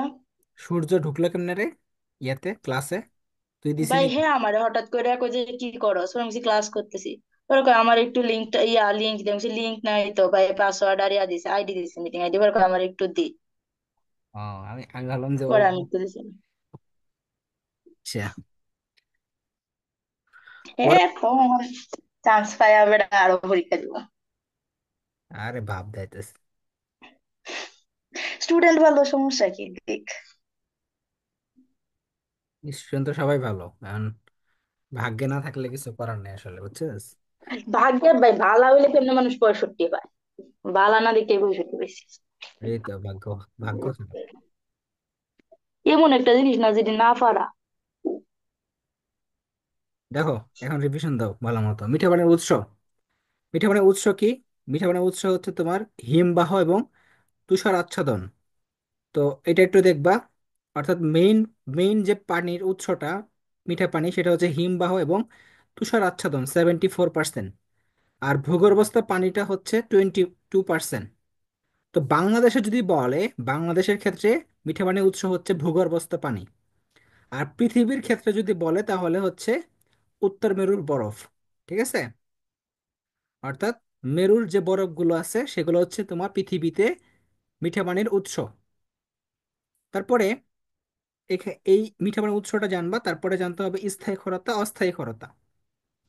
স্থায়ী ক্ষরতা অস্থায়ী ক্ষরতা মানে কি? ক্ষরতা অর্থাৎ স্থায়ী ক্ষরতা মানে হচ্ছে তোমার এখানে কি থাকবে? ম্যাগনেসিয়াম, আয়রন, আর কি ক্যালসিয়ামের সালফেট ও ক্লোরাইড, অর্থাৎ ম্যাগনেসিয়াম সালফেট, ফেরাস সালফেট এবং ক্যালসিয়াম সালফেট, অথবা ম্যাগনেসিয়াম ক্লোরাইড, ফেরিক ক্লোরাইড, তারপরে কি ক্যালসিয়াম ক্লোরাইড, এগুলো থাকলে বুঝবা এটা স্থায়ী ক্ষরতা। আর অস্থায়ী ক্ষরতা মানে কি? ম্যাগনেসিয়াম বাইকার্বনেট অথবা কার্বনেট, অর্থাৎ কার্বনেট থাকবে বা বাইকার্বনেট থাকবে, তাহলে বুঝবা এটা অস্থায়ী ক্ষরতা। তাহলে স্থায়ী ক্ষরতা অস্থায়ী ক্ষরতা আমরা এইভাবে চিনব। তো অস্থায়ী ক্ষরতা ফুটিয়ে দূর করা যায়, বাট স্থায়ী ক্ষরতা ফুটিয়ে দূর করা যায় না। এটা দূর করার জন্য কি কি পদ্ধতি আছে বলতো? আয়ন এক্সচেঞ্জ, পারমিটিভিটি আর আয়ন এক্সচেঞ্জ। আয়ন এক্সচেঞ্জ পদ্ধতি, আর হলো পারমুটিট পদ্ধতি। তাহলে সালফেট ক্লোরাইড থাকলে বুঝবা এটা স্থায়ী ক্ষরতা, আর কার্বনেট বাইকার্বনেট থাকলে বুঝবা এটা অস্থায়ী ক্ষরতা। তারপরে আমাদের যে ভূপৃষ্ঠের পানির পিএইচ গুলো আছে সেগুলো একটু পড়তে হবে, এগুলো আমার নোটের মধ্যে লেখা আছে, করে নিও। তো পিএইচ কত কত এটা রিভিশন দিয়ে দিই তোমাদের। 6.6 থেকে 6.5, এটা হলো আমাদের ভূপৃষ্ঠের পানির পিএইচ। ডাব্লিউএইচও এ কর্তৃক আমাদের পিএইচ কত পানির বলতো? 6.5 থেকে 8.5। 8.5, সবাই বলো। জলজ প্রাণীর ক্ষেত্রে, জলজ প্রাণীর জন্য পিএইচ কত থাকতে হবে? জলজ প্রাণীর জন্য পিএস কত থাকতে হবে বলো তো? 6 থেকে 6.5। আচ্ছা, এই 3টা পয়েন্ট মনে রাখতে হবে যে পানির পিএস, ভূপৃষ্ঠের পানির পিএস কত, 6 থেকে 6.5, এটা হলো নর্মাল আমাদের ভূপৃষ্ঠের পানির পিএস। আর না, ডাব্লিউএইচও জলজ কর্তৃক প্রাণী 7 থেকে 7.5 না? কোনটা? জলজ প্রাণী। জলজ প্রাণীর জন্য কি 7 থেকে 7.5? এটাই তো বলছিলাম। আচ্ছা দেখে নিও, মনে হয় 6 থেকে 6.5। দেখো, খেয়াল নেই আমার। আহ এটা দেখো একটু, বইয়ে আছে, হাজার স্যারের বইয়ে আছে এটা। দেখো তো কত লেখা আছে। 7 থেকে 7.5 আরেকটা আছে, বুঝছো? ওটা আছে, আরেকটা আছে, আমি দেখছি। ওটা কোনটা একটু দেখে নিও। তারপর দেখো, পানির ডিওর মান। পানির ডিওর মান কত? তোমার 5 থেকে 6 থাকতে হয় ডাব্লিউএইচও কর্তৃক। ডিসলভ অক্সিজেন কত? 5 থেকে 6 ppm থাকতে হয়। আর 15 ডিগ্রি সেলসিয়াস তাপমাত্রায় পানির ডিও কত বলো তো? 10 10 ppm মনে হয়, 15 ডিগ্রিতে। তারপরে বিওডি, সিওডি, টিডিএস এগুলোর মান পড়তে হবে ডাব্লিউএইচও কর্তৃক। বিওডির মান কত? 6। এখন বিওডির কিন্তু অনেকগুলো মান আছে। যদি 1 থেকে 2 হয় তাহলে খুবই ভালো, পানিটা খুবই ভালো। 3 হইলে মোটামুটি ভালো। আর 10 হইলে দূষণ মাত্রা খারাপ। আর 20 হইলে খুবই খারাপ। তাই না? এরকম আমাদের একটা চার্ট আছে। তারপর বিওডির মান আমরা পাইলাম 6। আর সিওডির মান কত হইতে হয়? এটা হইতে হয় 10 ppm। আর টিডিএসটা হইতে হয় 500 ppm। ঠিক আছে, টিডিএস। তো টিডিএস এর মধ্যে কি থাকে? টোটাল ডিসলভ সলিড, মানে কঠিন পদার্থ থাকে, বুঝছো? তাহলে টোটাল ডিসলভ সলিড। আচ্ছা, তারপরে আমাদের জানতে হবে এইগুলা। এরপরে তুমি এই যে আমাদের যে আর্সেনিক, তারপরে এই কি বলে আর্সেনিক, ও আমাদের ভারী ধাতুগুলো কি কি আছে? ভারী ধাতু, ভারী ধাতুগুলো কি কি আছে? আর্সেনিক আছে, ক্যাডমিয়াম, মার্কারি, তোমার তারপরে হচ্ছে ক্রোমিয়াম, আর একটা আছে লেড। লেড আরো আছে ভারী ধাতু। মূলত ডি ব্লকের বেশিরভাগই হচ্ছে ভারী ধাতু, বুঝছো? তো আমাদের খাদ্য শৃঙ্খলে কোন কোন ভারী ধাতু প্রবেশ করতে পারে? আর্সেনিক প্রবেশ করতে পারে, ক্যাডমিয়াম, মার্কারি, তারপর হচ্ছে ক্রোমিয়াম, লেড, এরা প্রবেশ করতে পারে। তো আর্সেনিককে বলা হয় কি? প্রাকৃতিক বিষের রাজা। তো আর্সেনিকের ক্ষেত্রে আর্সেনিক 3+, এটা কিন্তু সবচেয়ে বেশি বিষক্রিয়া তৈরি করে দেহের মধ্যে। ঠিক আছে, আর্সেনিক 3+, যে যোজনীটা আছে, এটা সবচেয়ে বেশি ক্ষতিকর বা সবচেয়ে বিষক্রিয়া তৈরি করে। তো তারপর তোমার এই ডাব্লিউএইচও কর্তৃক আর্সেনিকের মান কত? এটা কিন্তু আসছিল, তাই না? ডাব্লিউএইচও কর্তৃক 0.01, বাট বাংলাদেশে কিন্তু 0.05। ঠিক আছে, মানে মানবদেহে সহনশীল মাত্রা কত? মানবদেহে সহনশীল মাত্রা এত। আর ডাব্লিউএইচও কর্তৃক মান দেওয়া আছে 0.01। ঠিক আছে, আর বাংলাদেশে 0.05। তাহলে বাংলাদেশে 0.05, এবং সহনশীল মাত্রা কত? 0.05। আর ডাব্লিউএইচও কর্তৃক 0.01 ppm। সব কিন্তু পিপিএম এগুলা, হ্যাঁ।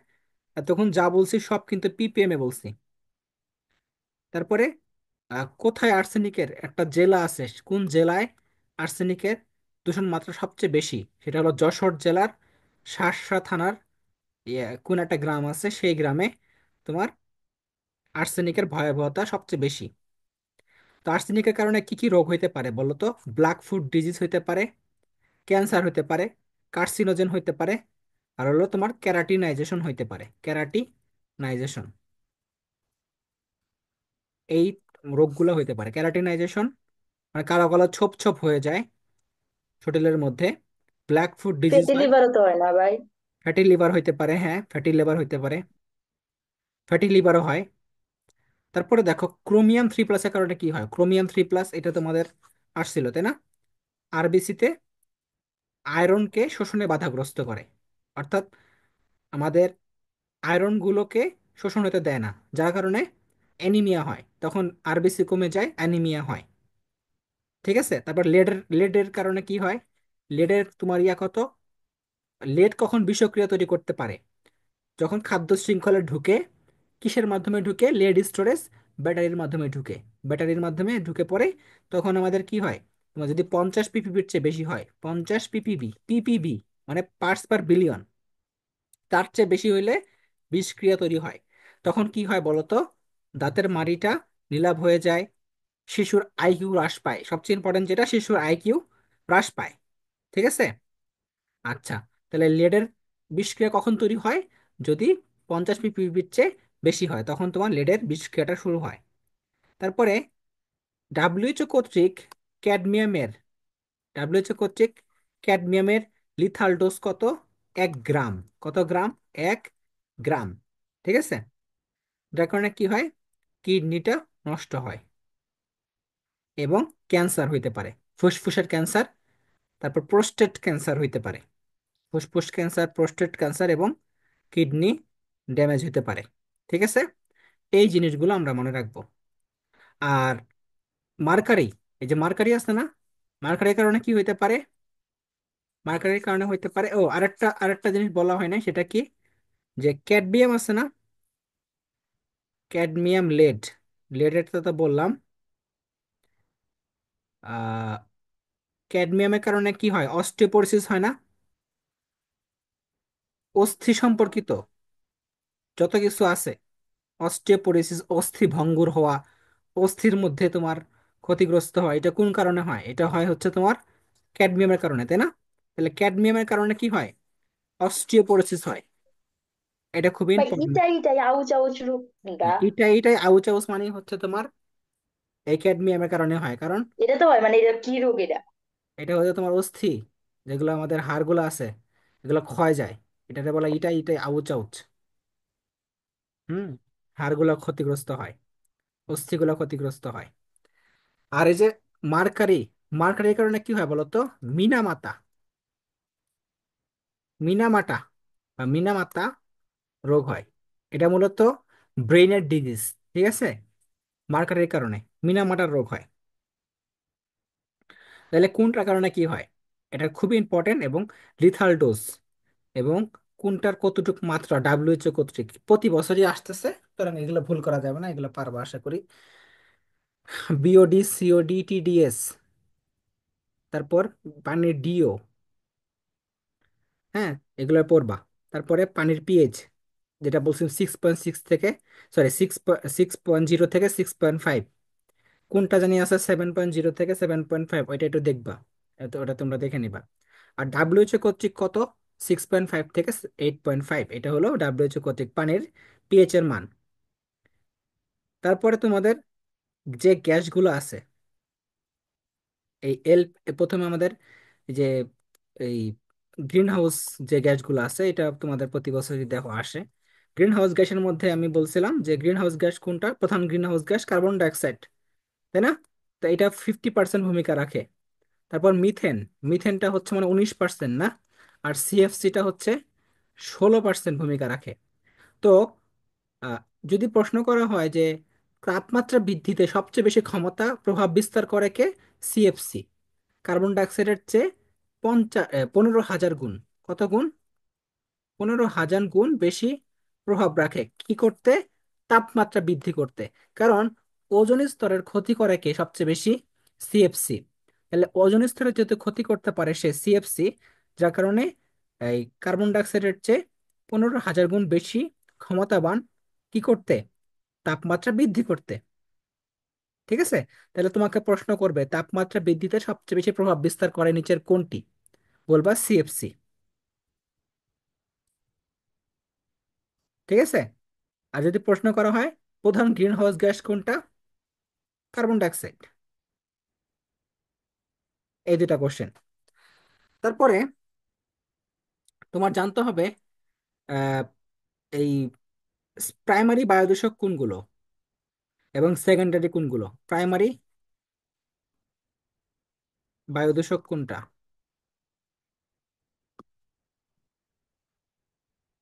প্রাইমারি বায়ুদূষক কোনগুলো? কার্বন মনোক্সাইড, কার্বন ডাইঅক্সাইড, তারপর তোমার sulphur dioxide, nitric oxide, ammonia, তারপর তোমার হাইড্রোজেন সালফাইড, তারপর ধূলিকণা, ধুলাবালি, ছাই, এরা হলো তোমার কি প্রাইমারি। অর্থাৎ প্রাইমারি মানে হচ্ছে একটা আর একটা, দুইটা জিনিস নিয়ে গঠিত হয়, মানে দুইটা মৌল থাকে আর কি। কিন্তু সেকেন্ডারিতে তোমার অণু থাকে বেশি। যেমন সালফার ডাইঅক্সাইডের সাথে অক্সিজেন যোগ করলে কি হয়? Sulphur trioxide. এটা একটা সেকেন্ডারি। আবার সালফার ট্রাইঅক্সাইডের সাথে যোগ করলাম পানি, কি হলো? Sulphuric acid. এই সালফিউরিক অ্যাসিড হচ্ছে একটা সেকেন্ডারি পদার্থ বা সেকেন্ডারি বায়ু দূষক। তারপরে এই যে নাইট্রিক অক্সাইড, এটা হলো প্রাইমারি, কিন্তু নাইট্রোজেন ডাইঅক্সাইড এটা হলো সেকেন্ডারি। তারপর N2O5, এটা সেকেন্ডারি। তারপর প্যান্স। প্যান্স মানে কি? প্যান্স মানে হলো পার অক্সি অ্যাসাইল নাইট্রেট। ঠিক আছে, পার অক্সি অ্যাসাইল নাইট্রেট এটা হলো তোমার সেকেন্ডারি। তাহলে প্রাইমারি, হয় তুমি প্রাইমারি মনে রাখো, নয় তুমি সেকেন্ডারি মনে রাখো, যে কোনো একটা মনে রাখো পুরোপুরি, একদম সবগুলা মনে রাখবা যে এটা আমি শুধু সেকেন্ডারি মনে রাখলাম, সবগুলা মনে রাখলাম, অথবা শুধু প্রাইমারি মনে রাখলাম। তাহলে আমরা ইজিলি অ্যান্সার করতে পারবো যে কোনটা প্রাইমারি কোনটা সেকেন্ডারি। ঠিক আছে। যে কোনো বিষয়ে যদি দুইটা জিনিস থাকে, যে একটা এটা একটা এটা, হয় তুমি একটা সব মনে রাখো, নয় তুমি আরেকটা সব মনে রাখো। যদি এরকম হয় যে মনে রাখতে পারতেছো না, ঠিক আছে, যেমন আন্তঃআণবিক অন্তঃআণবিক হাইড্রোজেন বন্ধন কই কই আছে, হয় তুমি আন্তঃআণবিক সব পড়ো, নয় তুমি অন্তঃআণবিক সব পড়ো। তাহলে নিচের কোনটা আন্তঃআণবিক আসলে তুমি ইজিলি অ্যান্সার করতে পারবা। কোনটার মধ্যে অর্থপরা নির্দেশক আছে, কোনটা হলো মেটা নির্দেশক। হয় তুমি অর্থপরা সব মুখস্থ করো, নয় মেটার সব মুখস্থ করো, নয় তুমি ইলেকট্রোফাইল সব মুখস্থ করো অথবা নিউক্লিওফাইল সব মুখস্থ করো। এইভাবে করে একটু পড়লে আমার মনে হয় যে বেটার হয়।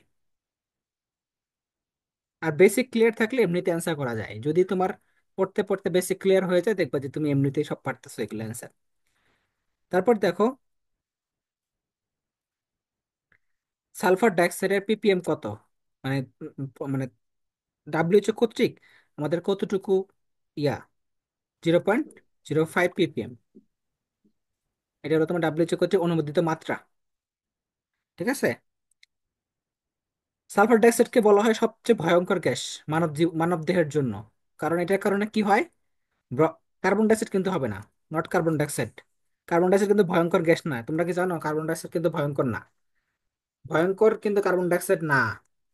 কার্বন মনোক্সাইড হলো ভয়ঙ্কর, বাট কার্বন ডাইঅক্সাইড না। কারণ কার্বন ডাইঅক্সাইড কিন্তু আমাদের শরীরেই আছে, বুঝতে পারছো? তো কার্বন ডাইঅক্সাইড কিন্তু ক্ষতি করবে না শরীরে। ক্ষতি করবে কোনটা? Carbon monoxide. এই জন্য কার্বন মনোক্সাইডের মাত্রা কত?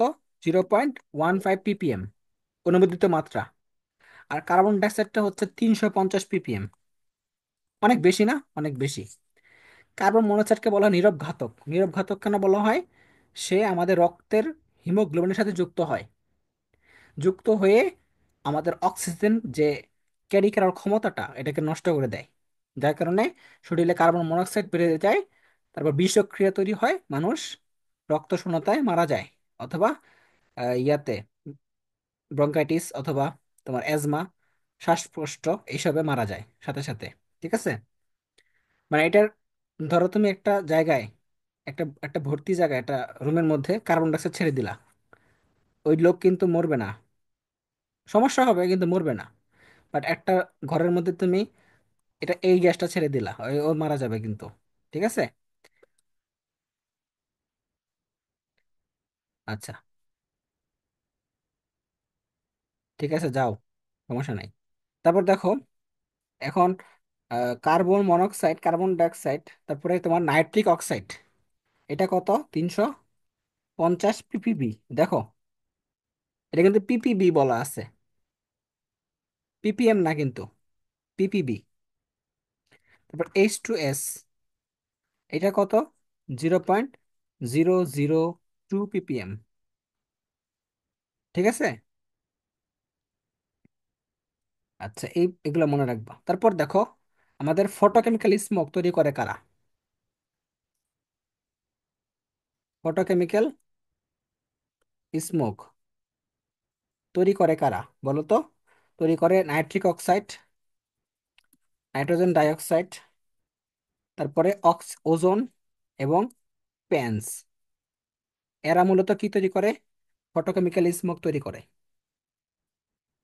আচ্ছা, আমাদের বর্জ্যপাতে, আমাদের যে আকাশ চমকায়, সেখানে কোন গ্যাস থাকে বলতো? নাইট্রিক অক্সাইড থাকে, অর্থাৎ নাইট্রোজেন উৎপন্ন হয় মূলত এখানে, তাই না?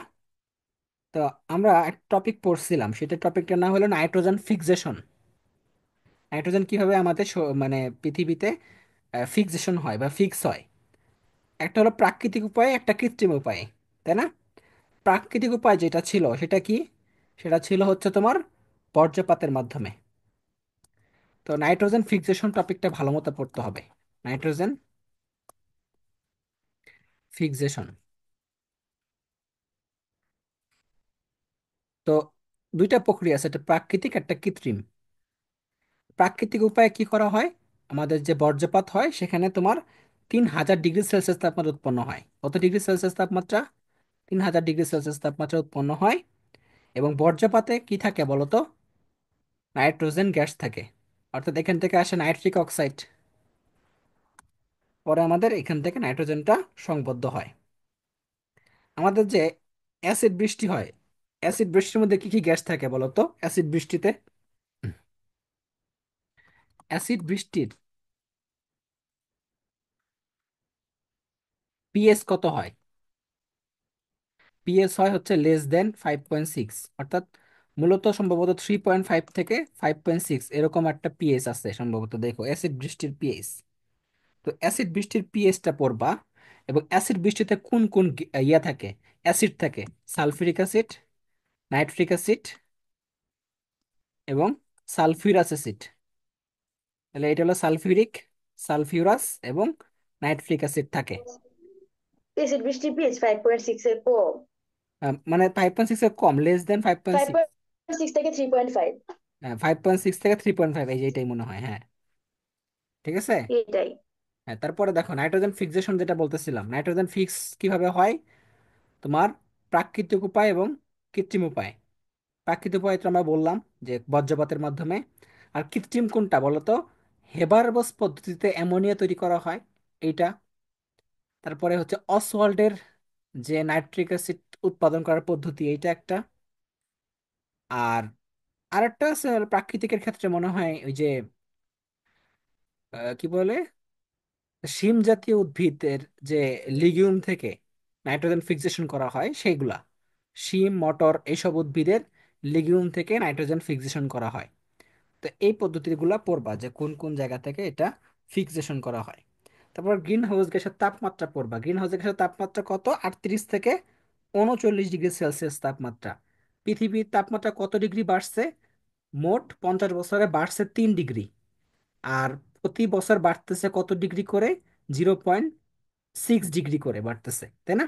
তাহলে প্রতি বছর বৃদ্ধি পায় কত ডিগ্রি? 0.6 ডিগ্রি। আর 50 বছরে কত ডিগ্রি বাড়ছে? 3 ডিগ্রি। তার মানে আগে ছিল গড় তাপমাত্রা কত? 15 ডিগ্রি সেলসিয়াস, আর এখন হয়ে গেছে 15 + 3, 18 ডিগ্রি। তার মানে প্রতি বছর গড়ে তাপমাত্রা বাড়তেছে 0.6 ডিগ্রি, 50 বছরে বাড়ছে 3 ডিগ্রি। এভাবে করে আমরা এই জিনিসগুলো পুরোপুরি কভার করার চেষ্টা করব। তারপরে এখানে আরেকটা তোমাদের জিনিস জানতে হবে, সেটা কি? আহ, এই এলপিজি, সিএনজি, এলএনজি, এই তিনটা গ্যাসের জানতে হবে যে ক্যালোরিফিক মান এবং পুরা নাম জানবা। এলপিজি মানে কি? এলপিজি পুরা মিনিং কি বলো তো? Liquid petroleum gas. Liquid petroleum gas. CNG compressed natural gas. Natural gas. আর এলপিজি লিকুইড।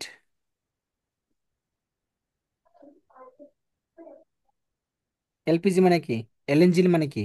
এলপিজি তো লিকুইড পেট্রোলিয়াম গ্যাস, এলএনজি জানি না। হ্যাঁ, এলএনজি জানি না। বলো তো, আফিয়া বলো তো।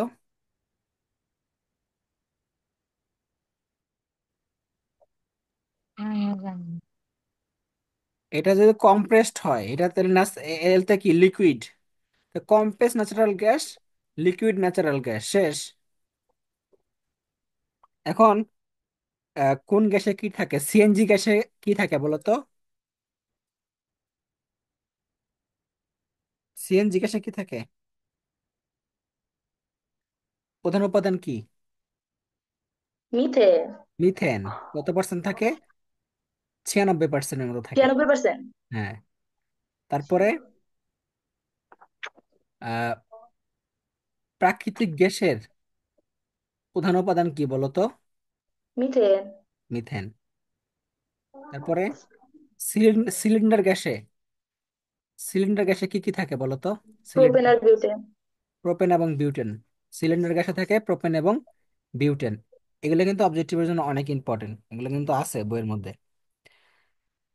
তারপরে এই এলপিজির ক্যালোরিফিক মান কত? ক্যালোরিফিক, 94,000। হ্যাঁ 94,000, 94,000 kilo joule per metre cube. আর এই সিএনজি এলএনজির হচ্ছে 38,000 kilo joule per metre cube. তাহলে দেখো, এই দুইজনের চেয়ে এইটা কত গুণ বেশি তীব্র, ক্ষমতাবান 2.47 গুণ বেশি, ঠিক আছে মানটা। তাহলে আমাদের এইটা এটা ভালো মতো কিন্তু আয়ত্ত রাখতে হবে যতগুলা বলছি। এরপরে আমাদের আর কি প্রশ্ন থাকতে পারে এখান থেকে? উম, অধ্যায়টা একটু বড় আছে আসলেই এটা।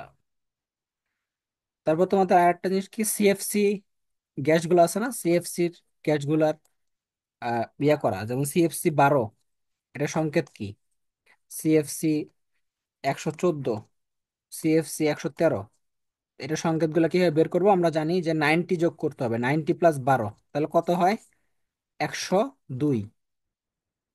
এখন এইখানে এক মানে কি? এই এক মানে হলো কি? এই এক মানে কি বলতো? এখানে এক মানে কি? 102 যে হয়েছে,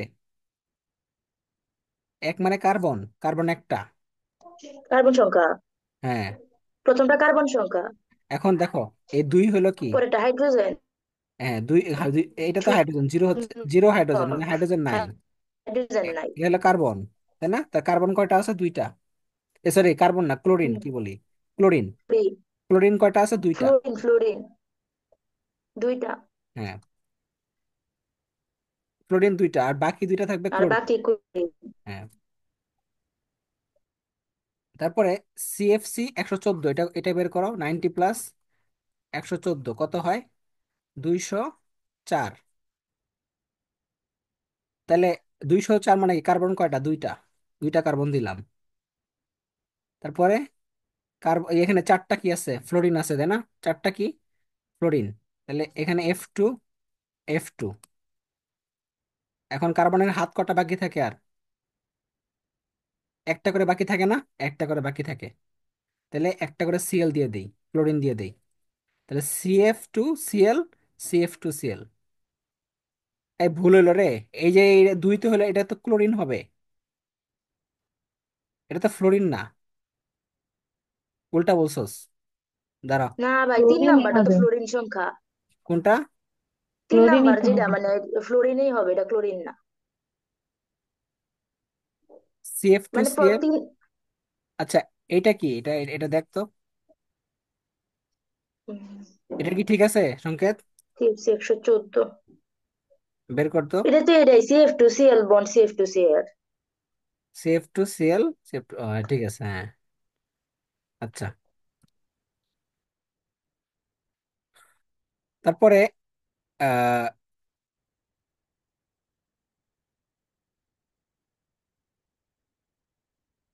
সেইটা বের কর তো দেখি। CaCl3, সরি ক্লোরোফর্ম, এটা বের কর তো। এটার কত? সিএফ কত? সিএফসি কত এটা?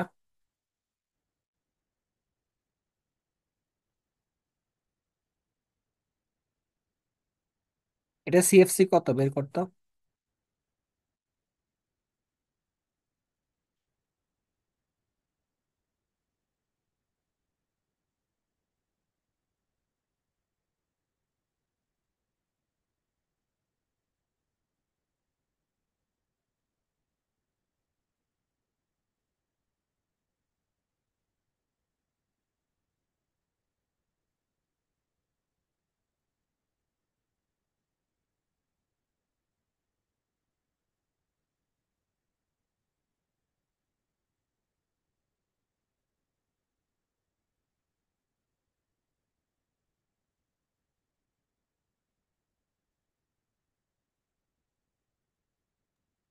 20 নাকি?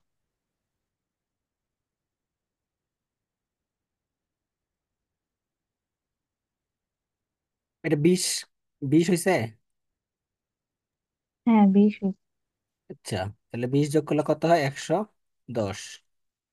তাহলে কার্বন একটা, হাইড্রোজেন একটা, ফ্লোরিন নাই, তাহলে বাকি তিনটা ক্লোরিন। তাহলে CFC 20। হ্যাঁ। তারপর CCl4, এটা কিন্তু একটা জৈব যৌগ, জানো তো? হ্যাঁ, কার্বন টেট্রাক্লোরাইড। তো কার্বন টেট্রাক্লোরাইড কোথায় ব্যবহার করা হয় বলো তো? ড্রাই ওয়াশে ব্যবহার করা হয়। তারপরে তোমার এটার সংকেত কত বলো তো? CFC কত? এখানে কিন্তু হাইড্রোজেন নাই, ক্লোরিনও নাই, তাহলে এটা 100 হবে, তাই না? CFC 10 হবে না তাহলে? 10, তাহলে 100।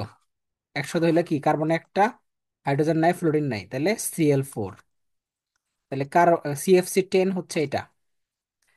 তাহলে কোনটার ব্যবহার কি এখন? ব্যবহারগুলো জানতে হবে। যেমন CFC 12, এটার ব্যবহার কি? এটা হলো CF2Cl2, তাই না? ব্যবহার করা হয় কোথায়? রেফ্রিজারেটরে, আর হচ্ছে এসি, এয়ার কন্ডিশনারে ব্যবহার করা হয়। তারপরে হচ্ছে CFC 113, এটা কোন কাজে ব্যবহার করা হয়? গ্রিজ, গ্লু, ইলেকট্রিক সার্কিট, এইসব জায়গায় ব্যবহার করা হয়। তো এই ব্যবহারগুলো পড়তে হবে।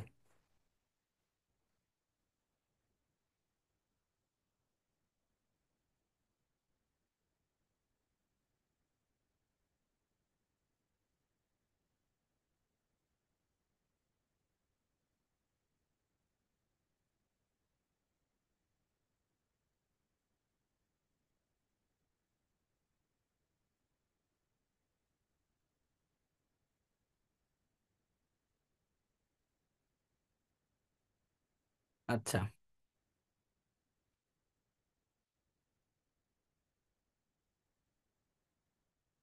তাহলে এই অধ্যায় মোটামুটি শেষ। এখন আসো পরিমাণগত রসায়ন। পরিমাণগত রসায়নের অলরেডি অঙ্ক যেগুলো আছে এগুলো তো আগের ক্লাসে সব করাই দিছি। ppm, তারপর তোমার মোল সংখ্যা, এগুলো নিয়ে আর আলোচনা না করব। এখন আসো হচ্ছে তুল্য সংখ্যা, তুল্য ভর, শিখাইছি কিনা বলো? আগের ক্লাসে শিখাইছিলাম তুল্য সংখ্যা তুল্য ভর, কি শিখাইছি?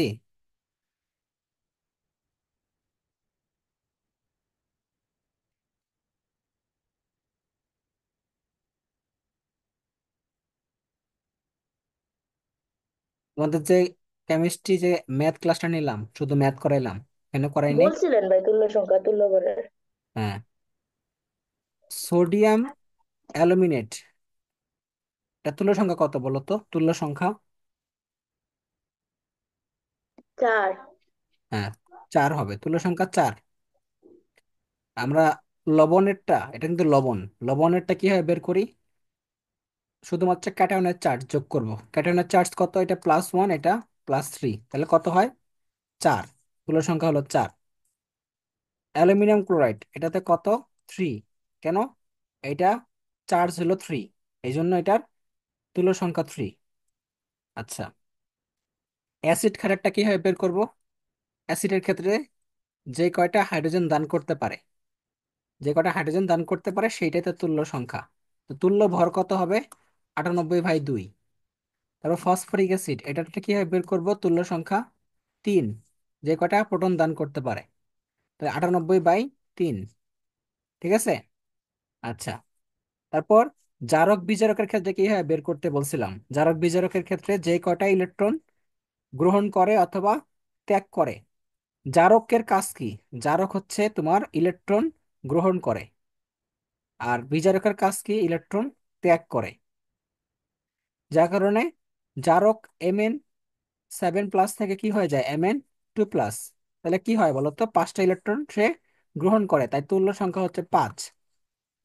তাহলে এটার তুল্য ভর কত হবে? 158/5। তারপর পটাশিয়াম ডাইক্রোমেটেরটা বলছিলাম কত? যে 294/6। এইভাবে করে আমি শিখছিলাম, তো আশা করি এগুলো মনে থাকবে। তারপরে আমি আণবিক ভর লিখে দিছিলাম, সবারই মোটামুটি আণবিক ভর সেই ক্লাসে লিখে দিছি। তারপরে পিপিএম, পিপিএম এর অঙ্কগুলা করাইছি। পিপিএম মানে কি? পিপিএম, মোলারিটি, মোলালিটি, নর্মালিটি, এগুলো আমরা অঙ্ক করছি, তাই না? তো পিপিএম মানে কি? পিপিএম মানে হচ্ছে মিলিগ্রাম পার লিটার, অর্থাৎ পার্টস পার মিলিয়ন। অথবা এটা আমরা বলতে পারি যে মিলিগ্রাম পার কেজি, একক গুলো মনে রাখবা, হ্যাঁ। অথবা বলতে পারি মাইক্রোগ্রাম পার মিলিলিটার, অথবা মাইক্রোগ্রাম পার গ্রাম। ঠিক আছে? আচ্ছা, তাহলে পার লিটারে, 1 লিটারে কি আছে? যত মিলিগ্রাম আছে, 1 লিটারে যত মিলিগ্রাম আছে। আর 1 মিলিলিটারে যত মাইক্রোগ্রাম আছে। ঠিক আছে? এটা একটা পার্থক্য। তাহলে আমাদের মিলিয়ন পার্থক্য থাকতে হবে, মিলিয়নের। তারপরে তোমার জানতে হবে যে মোলার লিটি এবং মোলার রিটি, এই দুইটার মধ্যে কিন কোনটা হচ্ছে তাপমাত্রার উপর নির্ভরশীল, কোনটা তাপমাত্রার উপর নির্ভরশীল নয়। তো মোলার রিটিটা নির্ভরশীল তাপমাত্রার উপরে, কারণ ওইটার আয়তন কি সম্পর্ক? আয়তনের সাথে সম্পর্ক। আয়তনটা কি তোমার সম্পর্কিত হচ্ছে লিটারের সাথে, আর এইটার আয়তনটা সম্পর্কিত হচ্ছে কেজির সাথে, ভরের সাথে। যার কারণে মোলারিটি, এটা তাপমাত্রার উপর নির্ভরশীল, এটা নির্ভরশীল না। ঠিক আছে? তারপরে প্রাইমারি স্ট্যান্ডার্ড কোনগুলো, সেকেন্ডারি স্ট্যান্ডার্ড কোনগুলো? প্রাইমারি স্ট্যান্ডার্ড কোনগুলো? যেগুলোর মধ্যে তোমার সি আছে, অর্থাৎ সি লেটারটা আছে, এটা হলো প্রাইমারি স্ট্যান্ডার্ড। আর যাদের মধ্যে সি লেটারটা নাই তারা হলো সেকেন্ডারি। শুধুমাত্র ব্যতিক্রম একটা আছে, এইচসিএল, কারণ এইচসিএল কিন্তু সেকেন্ডারি, তাই না? এটা আমরা শিখছিলাম এভাবে। তারপরে এখান থেকে আর জানতে হবে যে এই পিপিএম আমরা কিভাবে নির্ণয় করি। এই সূত্রগুলো দিয়ে আমরা শিখছিলাম যে পিপিএম ইকুয়াল টু কি, S × M × 10⁻³ আর পার্সেন্টেজ থাকলে কিভাবে করছিলাম, X × 10⁻⁴। ঠিক আছে? Percentage into 10⁻⁴। তারপরে বুরেট, কনিক্যাল ফ্ল্যাক্স, কোথায় কি নেওয়া হয়? আমরা যখন টাইট্রেশন পড়ছিলাম, টাইট্রেশনে আমাদের কি করা হয় বলতো? একটা জানা ঘনমাত্রা দ্রবণ নিয়ে একটা অজানা ঘনমাত্রা দ্রবণের ঘনমাত্রা নির্ণয় করা হয়। অর্থাৎ একটা জানা ঘনমাত্রা দ্রবণ থাকবে, একটা থাকবে অজানা ঘনমাত্রা দ্রবণ, সেখান থেকে আমরা অজানাটা নির্ণয় করব। এটা হলো টাইট্রেশন। টাইট্রেশনের মধ্যে বুরেটের মধ্যে নেওয়া হয় কোনটা? জানা ঘনমাত্রা দ্রবণটাকে নেওয়া হয় বুরেটে, আর অজানাটা নেওয়া হয় কনিক্যাল ফ্ল্যাক্সে। ঠিক আছে? এটা আমরা জানবো। তারপরে নির্দেশক সম্পর্কে জানতে হবে যে আমরা যে টাইট্রেশন করতেছি এখানে একটা বর্ণ পরিবর্তন হয়, তাই না? সেই বর্ণ পরিবর্তনের মাধ্যমে সে জানান দেয় যে বিক্রিয়াটা সমাপ্তি বিন্দু। তো সমাপ্তি বিন্দু নির্দেশ করার জন্য নির্দেশক ব্যবহার করা হয়। নির্দেশকের আমাদের জানতে হবে নির্দেশক কত পিএইচ এর মধ্যে রং পরিবর্তন করতে পারে। নির্দেশক পরিবর্তন করতে পারে হচ্ছে তোমার পিএইচ 2 এর মধ্যে, অর্থাৎ পিএইচ 2 এর মধ্যে সে কি হয়, পরিবর্তিত হইতে পারে। তো দুর্বল অম্ল, সবল অ্যাসিড, দুর্বল অম্ল সবল ক্ষার, সবল অ্যাসিড দুর্বল ক্ষার, সবল অ্যাসিড সবল ক্ষার, দুর্বল অ্যাসিড দুর্বল ক্ষার, কোথায় কোন নির্দেশক প্রযোজ্য হয় এটা আমরা অলরেডি পড়ছি। তো আরেকবার রিভিশন দিয়ে দিই তোমাদের। সবল অ্যাসিড সবল ক্ষার, এখানে সবল অ্যাসিড সবল ক্ষারে কি হবে বলতো? সকল নির্দেশক প্রযোজ্য হবে। আচ্ছা, সকল নির্দেশক কি কি আছে? নির্দেশকগুলোর রংগুলা বলো দেখি, পারো কিনা। আফিয়া বলো তো, রংগুলা বলো তো, কি কি রং আছে, কোনটা কি রং দেয়,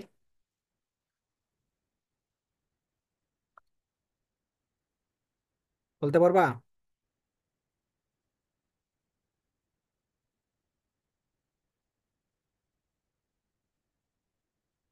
কোন নির্দেশক কি রং দেয় বলতে পারবা কি? হুম, অম্লীয় মাধ্যমে কি দেয়, ক্ষারীয় মাধ্যমে কি দেয়? তন্তু বলতো।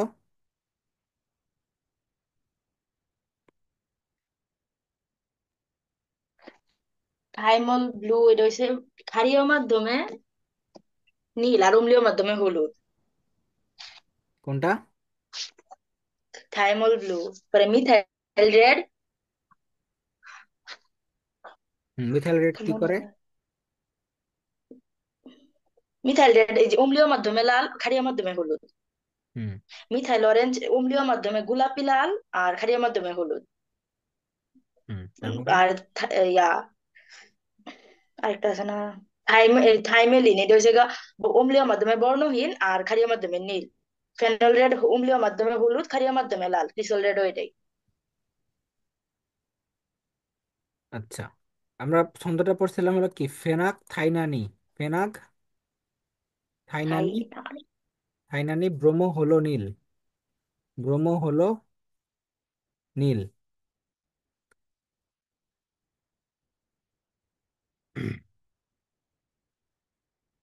ফেনল ক্রিসল হলো লাল। মিথাইল লাল হলো। ফেনাক মানে কি? ফেনোলফথিলিন। ফেনোলফথিলিন কি হয়? অম্লীয় মাধ্যমে নাই, ক্ষারীয় মাধ্যমে গোলাপি বা লালচে বেগুনি। লালচে বেগুনি। তাহলে অম্লীয় মাধ্যমে নাই, ক্ষারীয় মাধ্যমে এটা। থাইমল ব্লু, অম্লীয় মাধ্যমে নাই, ক্ষারীয় মাধ্যমে নীল। তো অনেক বই থাইমল ব্লুটা অম্লীয় মাধ্যমে দেওয়া আছে, সম্ভবত হলুদ দেওয়া আছে মনে হয়, নাকি দেওয়া আছে। হলুদ দেওয়া। হ্যাঁ। তো থাইমল ব্লু অম্লীয় মাধ্যমে হলুদ, আর ক্ষারীয় মাধ্যমে নীল। Bromo, bromo thymol blue, bromo thymol blue, এটা হলো অম্লীয় মাধ্যমে হলুদ, ক্ষারের মাধ্যমে নীল। Phenol cresol, phenol red, cresol red, অম্লীয় মাধ্যমে হলুদ, ক্ষারের মাধ্যমে লাল। আর মিথাইল অরেঞ্জ, মিথাইল রেড, অম্লীয় মাধ্যমে লাল, ক্ষারের মাধ্যমে হলুদ। ঠিক আছে? তাহলে এই ছন্দ দিয়ে আমরা মনে রাখবো। এখন এই যে ফেনলফথিলিনের পিএইচ কত? পিএইচ হচ্ছে 8.2 থেকে সে 9.8, এই পিএইচ এর মধ্যে রং পরিবর্তন করে। থাইমল ব্লুটা হচ্ছে 8.0 থেকে 9.6। Methyl red, methyl orange, methyl অরেঞ্জটা হচ্ছে অরেঞ্জ, মিথাইল অরেঞ্জ, এটা হচ্ছে তোমার 3.0 থেকে 4.1। আর রেডটা হচ্ছে 4.2 থেকে 6.2। এই পিএইচ এর মধ্যে রং পরিবর্তন করে। নর্মালি যারা নির্দেশক হয় তাদের পিএইচটা 2 এর মধ্যে পরিবর্তিত হয়। ঠিক আছে? 2 এর মধ্যে। তারপরে প্রশমন বিন্দুগুলো মনে রাখতে হবে। প্রশমন বিন্দুগুলো খুব ইম্পর্টেন্ট। সবল ক্ষার সবল অ্যাসিডের প্রশমন বিন্দু কত? 7। আর সবল ক্ষার দুর্বল অ্যাসিড কত? 8.80। আর সবল অ্যাসিড দুর্বল ক্ষার এটা হলো 5.27। আর দুর্বল অ্যাসিড দুর্বল ক্ষার এদের কোনো প্রশমন বিন্দু নাই, সো যার কারণে কোনো নির্দেশক প্রযোজ্য হয় না। দুর্বল অ্যাসিড দুর্বল ক্ষারের ক্ষেত্রে কোনো নির্দেশক কি হয় না? প্রযোজ্য হয় না। তাহলে এই জিনিসগুলো আমাদের এখান থেকে প্রশ্ন দেখো প্রতি বছরই আসতেছে। তাহলে নির্দেশকের পিএইচ, নির্দেশকের রং, এবং কোন অ্যাসিড ক্ষারে কোন নির্দেশক ব্যবহার করা হয়। তাহলে যদি বলা হয় যে প্রশমন বিন্দু 5.27, তার মানে কি এটা? সবল অ্যাসিড দুর্বল ক্ষার কোন কোন নির্দেশক লাগবে? Methyl orange, methyl red. আচ্ছা, তারপরে দুর্বল অ্যাসিড সবল ক্ষার, এখানে পিএইচ কত? 8.80 প্রশমন বিন্দুতে পিএইচ। কোন কোন ইয়া লাগবে, নির্দেশক লাগবে এখানে? ফেনোলফথিলিন আর থাইমল ব্লু। ঠিক আছে? এগুলো আমরা মনে রাখবো, পিএইচ রেঞ্জ গুলো মনে রাখবো।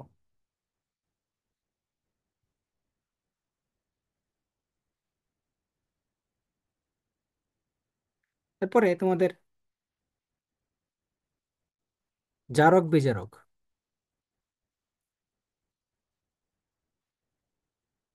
জারক কি করে? জারণ ঘটায়। এবং বিজারক বিজারণ ঘটায়। জারক কি করে? জারণ ঘটায়। আর বিজারক বিজারণ ঘটায়। তাহলে যারা ধাতু তারা বিজারক হয়, আর যারা অধাতু তারা কি হয়? জারক হয়। তাহলে বিজারক কি করে? বিজারণ ঘটায় এবং নিজে কি হয়? জারিত হয়। নিজে জারিত হয়, অন্যকে বিজারিত করে। ঠিক আছে? আর জারক কি করে? অন্যের জারণ ঘটায়, নিজে বিজারিত হয়। অর্থাৎ জারকের অক্সিডেশন নাম্বার কি হয়, বৃদ্ধি পায়, অর্থাৎ ওএন বৃদ্ধি পায়, আর বিজারকের হ্রাস পায়। ওএন মানে কি, অক্সিডেশন নাম্বার মানে জারণ সংখ্যা বা জারণ মান। জারণ মান বৃদ্ধি পায়, এটা হ্রাস পায়, তাই না? জারকের একটা হ্রাস পায় আর বিজারকের একটা বৃদ্ধি পায় না? ও সরি, উল্টাটা বলছি। জারকের ক্ষেত্রে হ্রাস পায়, হ্যাঁ, ঠিকই তো। আর এটা হচ্ছে বৃদ্ধি পায়, কারণ জারক বিজারকের ক্ষেত্রে তো সোডিয়াম প্লাস হবে, ম্যাগনেসিয়াম টু প্লাস হবে, তাহলে বৃদ্ধি পাবে। হুম, উল্টা বলছি না। আচ্ছা, এরপরে জারক কি কি আছে বলো তো? গ্যাসীয় জারক, কঠিন জারক এবং তরল জারক। তাহলে গ্যাসীয় জারকের ক্ষেত্রে, না দাঁড়াও 1 মিনিট। জারকের অক্সিডেশন বৃদ্ধি পায় না তো, হ্রাস পায়, ঠিকই তো আছে। হ্যাঁ, বিজারকেরটা বৃদ্ধি পায়, হ্যাঁ ঠিক আছে। কারণ হচ্ছে পটাশিয়াম পারম্যাঙ্গানেট, এটা একটা জারক, সে Mn7+ থেকে Mn2+ হয়, তাহলে সে হ্রাস পাইতেছে, ঠিক আছে। আচ্ছা, তারপরে এখন গ্যাসীয় জারক কারা? গ্যাসের মধ্যে আছে হচ্ছে fluorine, chlorine, oxygen, ozone, sulphur dioxide, এরা।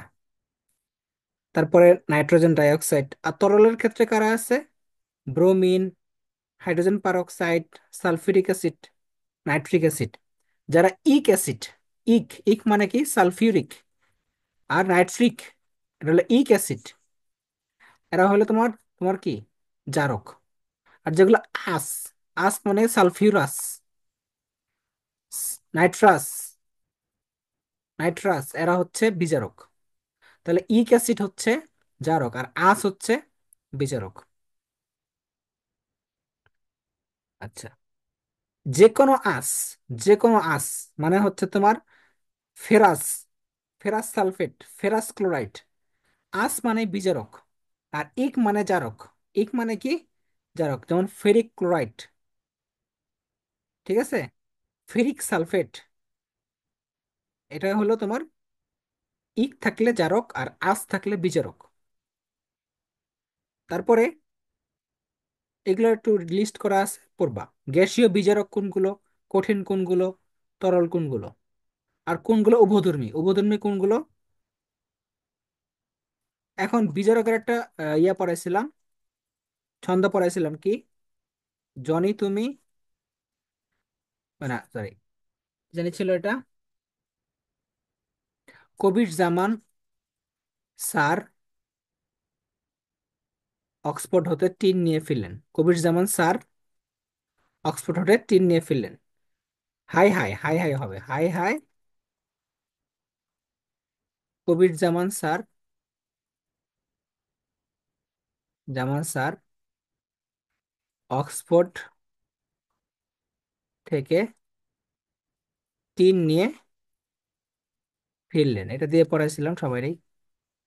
তাহলে হাইড্রোজেন, হাইড্রাজিন, কপার, জিঙ্ক। সার মানে কি সকল ধাতু, সকল ধাতু বিজারক। তারপর sulphur dioxide, ferrous sulphate. Oxford মানে কি oxalic acid, oxalic acid H2C2O4। তারপরে তোমার ফেরাস সালফেট, তারপর তোমার সোডিয়াম থায়োসালফেট, Na2, Na2S2O3। হ্যাঁ, থেকে মানে হলো সোডিয়াম থায়োসালফেট। তারপরে Hg2Cl2, তারপরে SnCl2, এরা সবাই হচ্ছে বিজারক। তো এগুলো লিস্ট আছে, পড়বা। আচ্ছা, তারপরে জারক বিজারক গেল। জারক বিজারক উভয় হিসেবে কাজ করে কারা বলতো? Ozone, sulphur dioxide, ferrous sulphate. হ্যাঁ, জারক বিজারক উভয় জায়গায় আছে।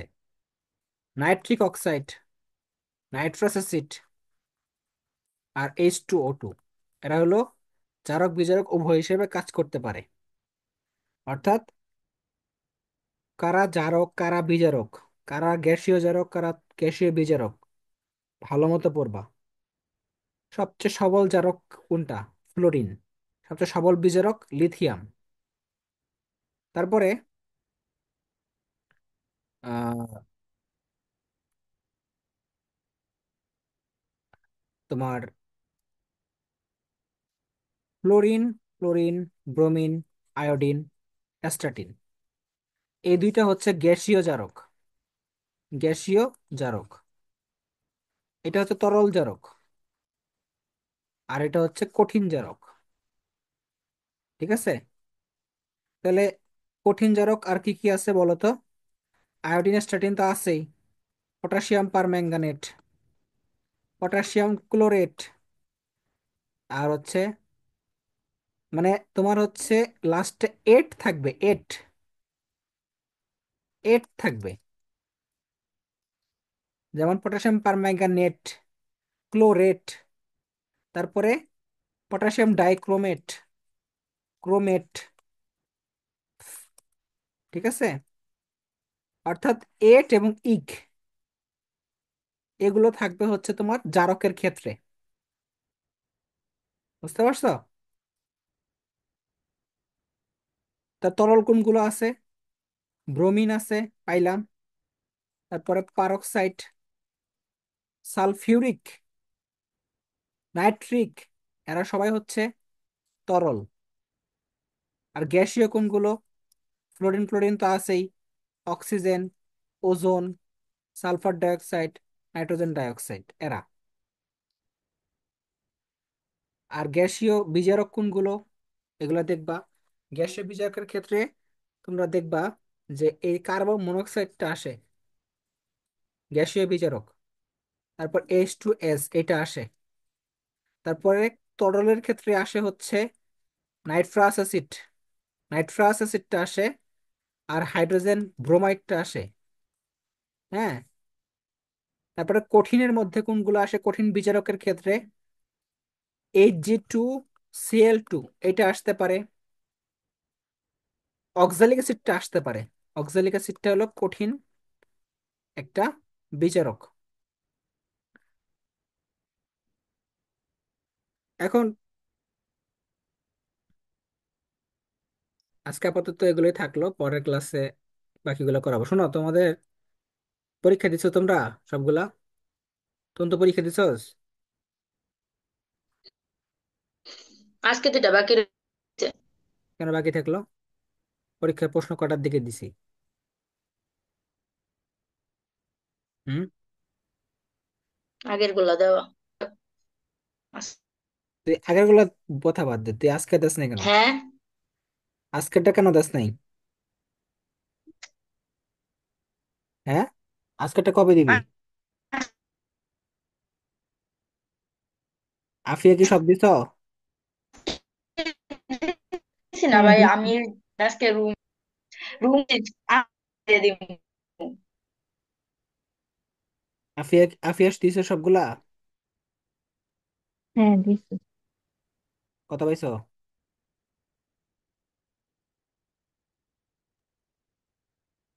হুম? একটা তো মনে হয় 33, আরেকটা তো 32, আরেকটা তো 40।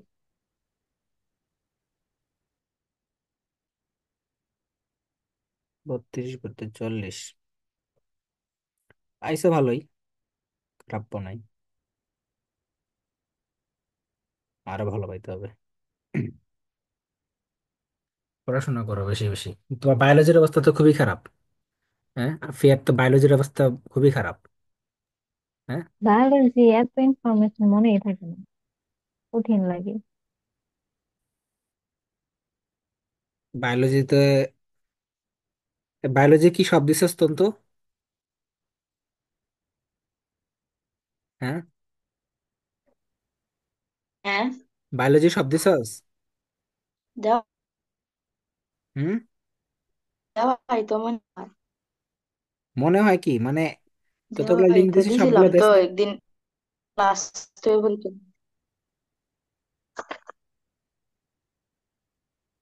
না, পেপার ফাইনাল বাকি রয়েছে দুইটা।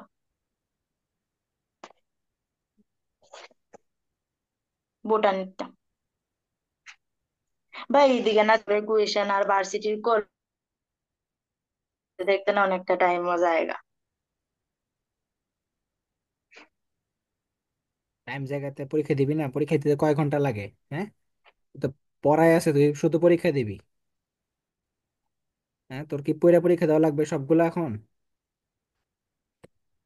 পরে যে ভুল যায় বেবি, ভুল গেলে যাবে? না দেখা দিলে পরে কষ্ট লাগে। পরে মনে হয় যে একটু পড়লে হইতে।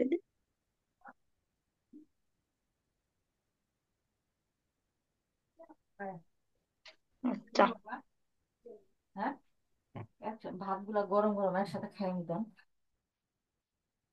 হ্যাঁ, যাও আইতেছে। আমি দিয়ে আর বিরিয়ানি দিয়ে গেছিল, ঠান্ডা হয়ে গেলে মজা লাগবে না। হ্যাঁ।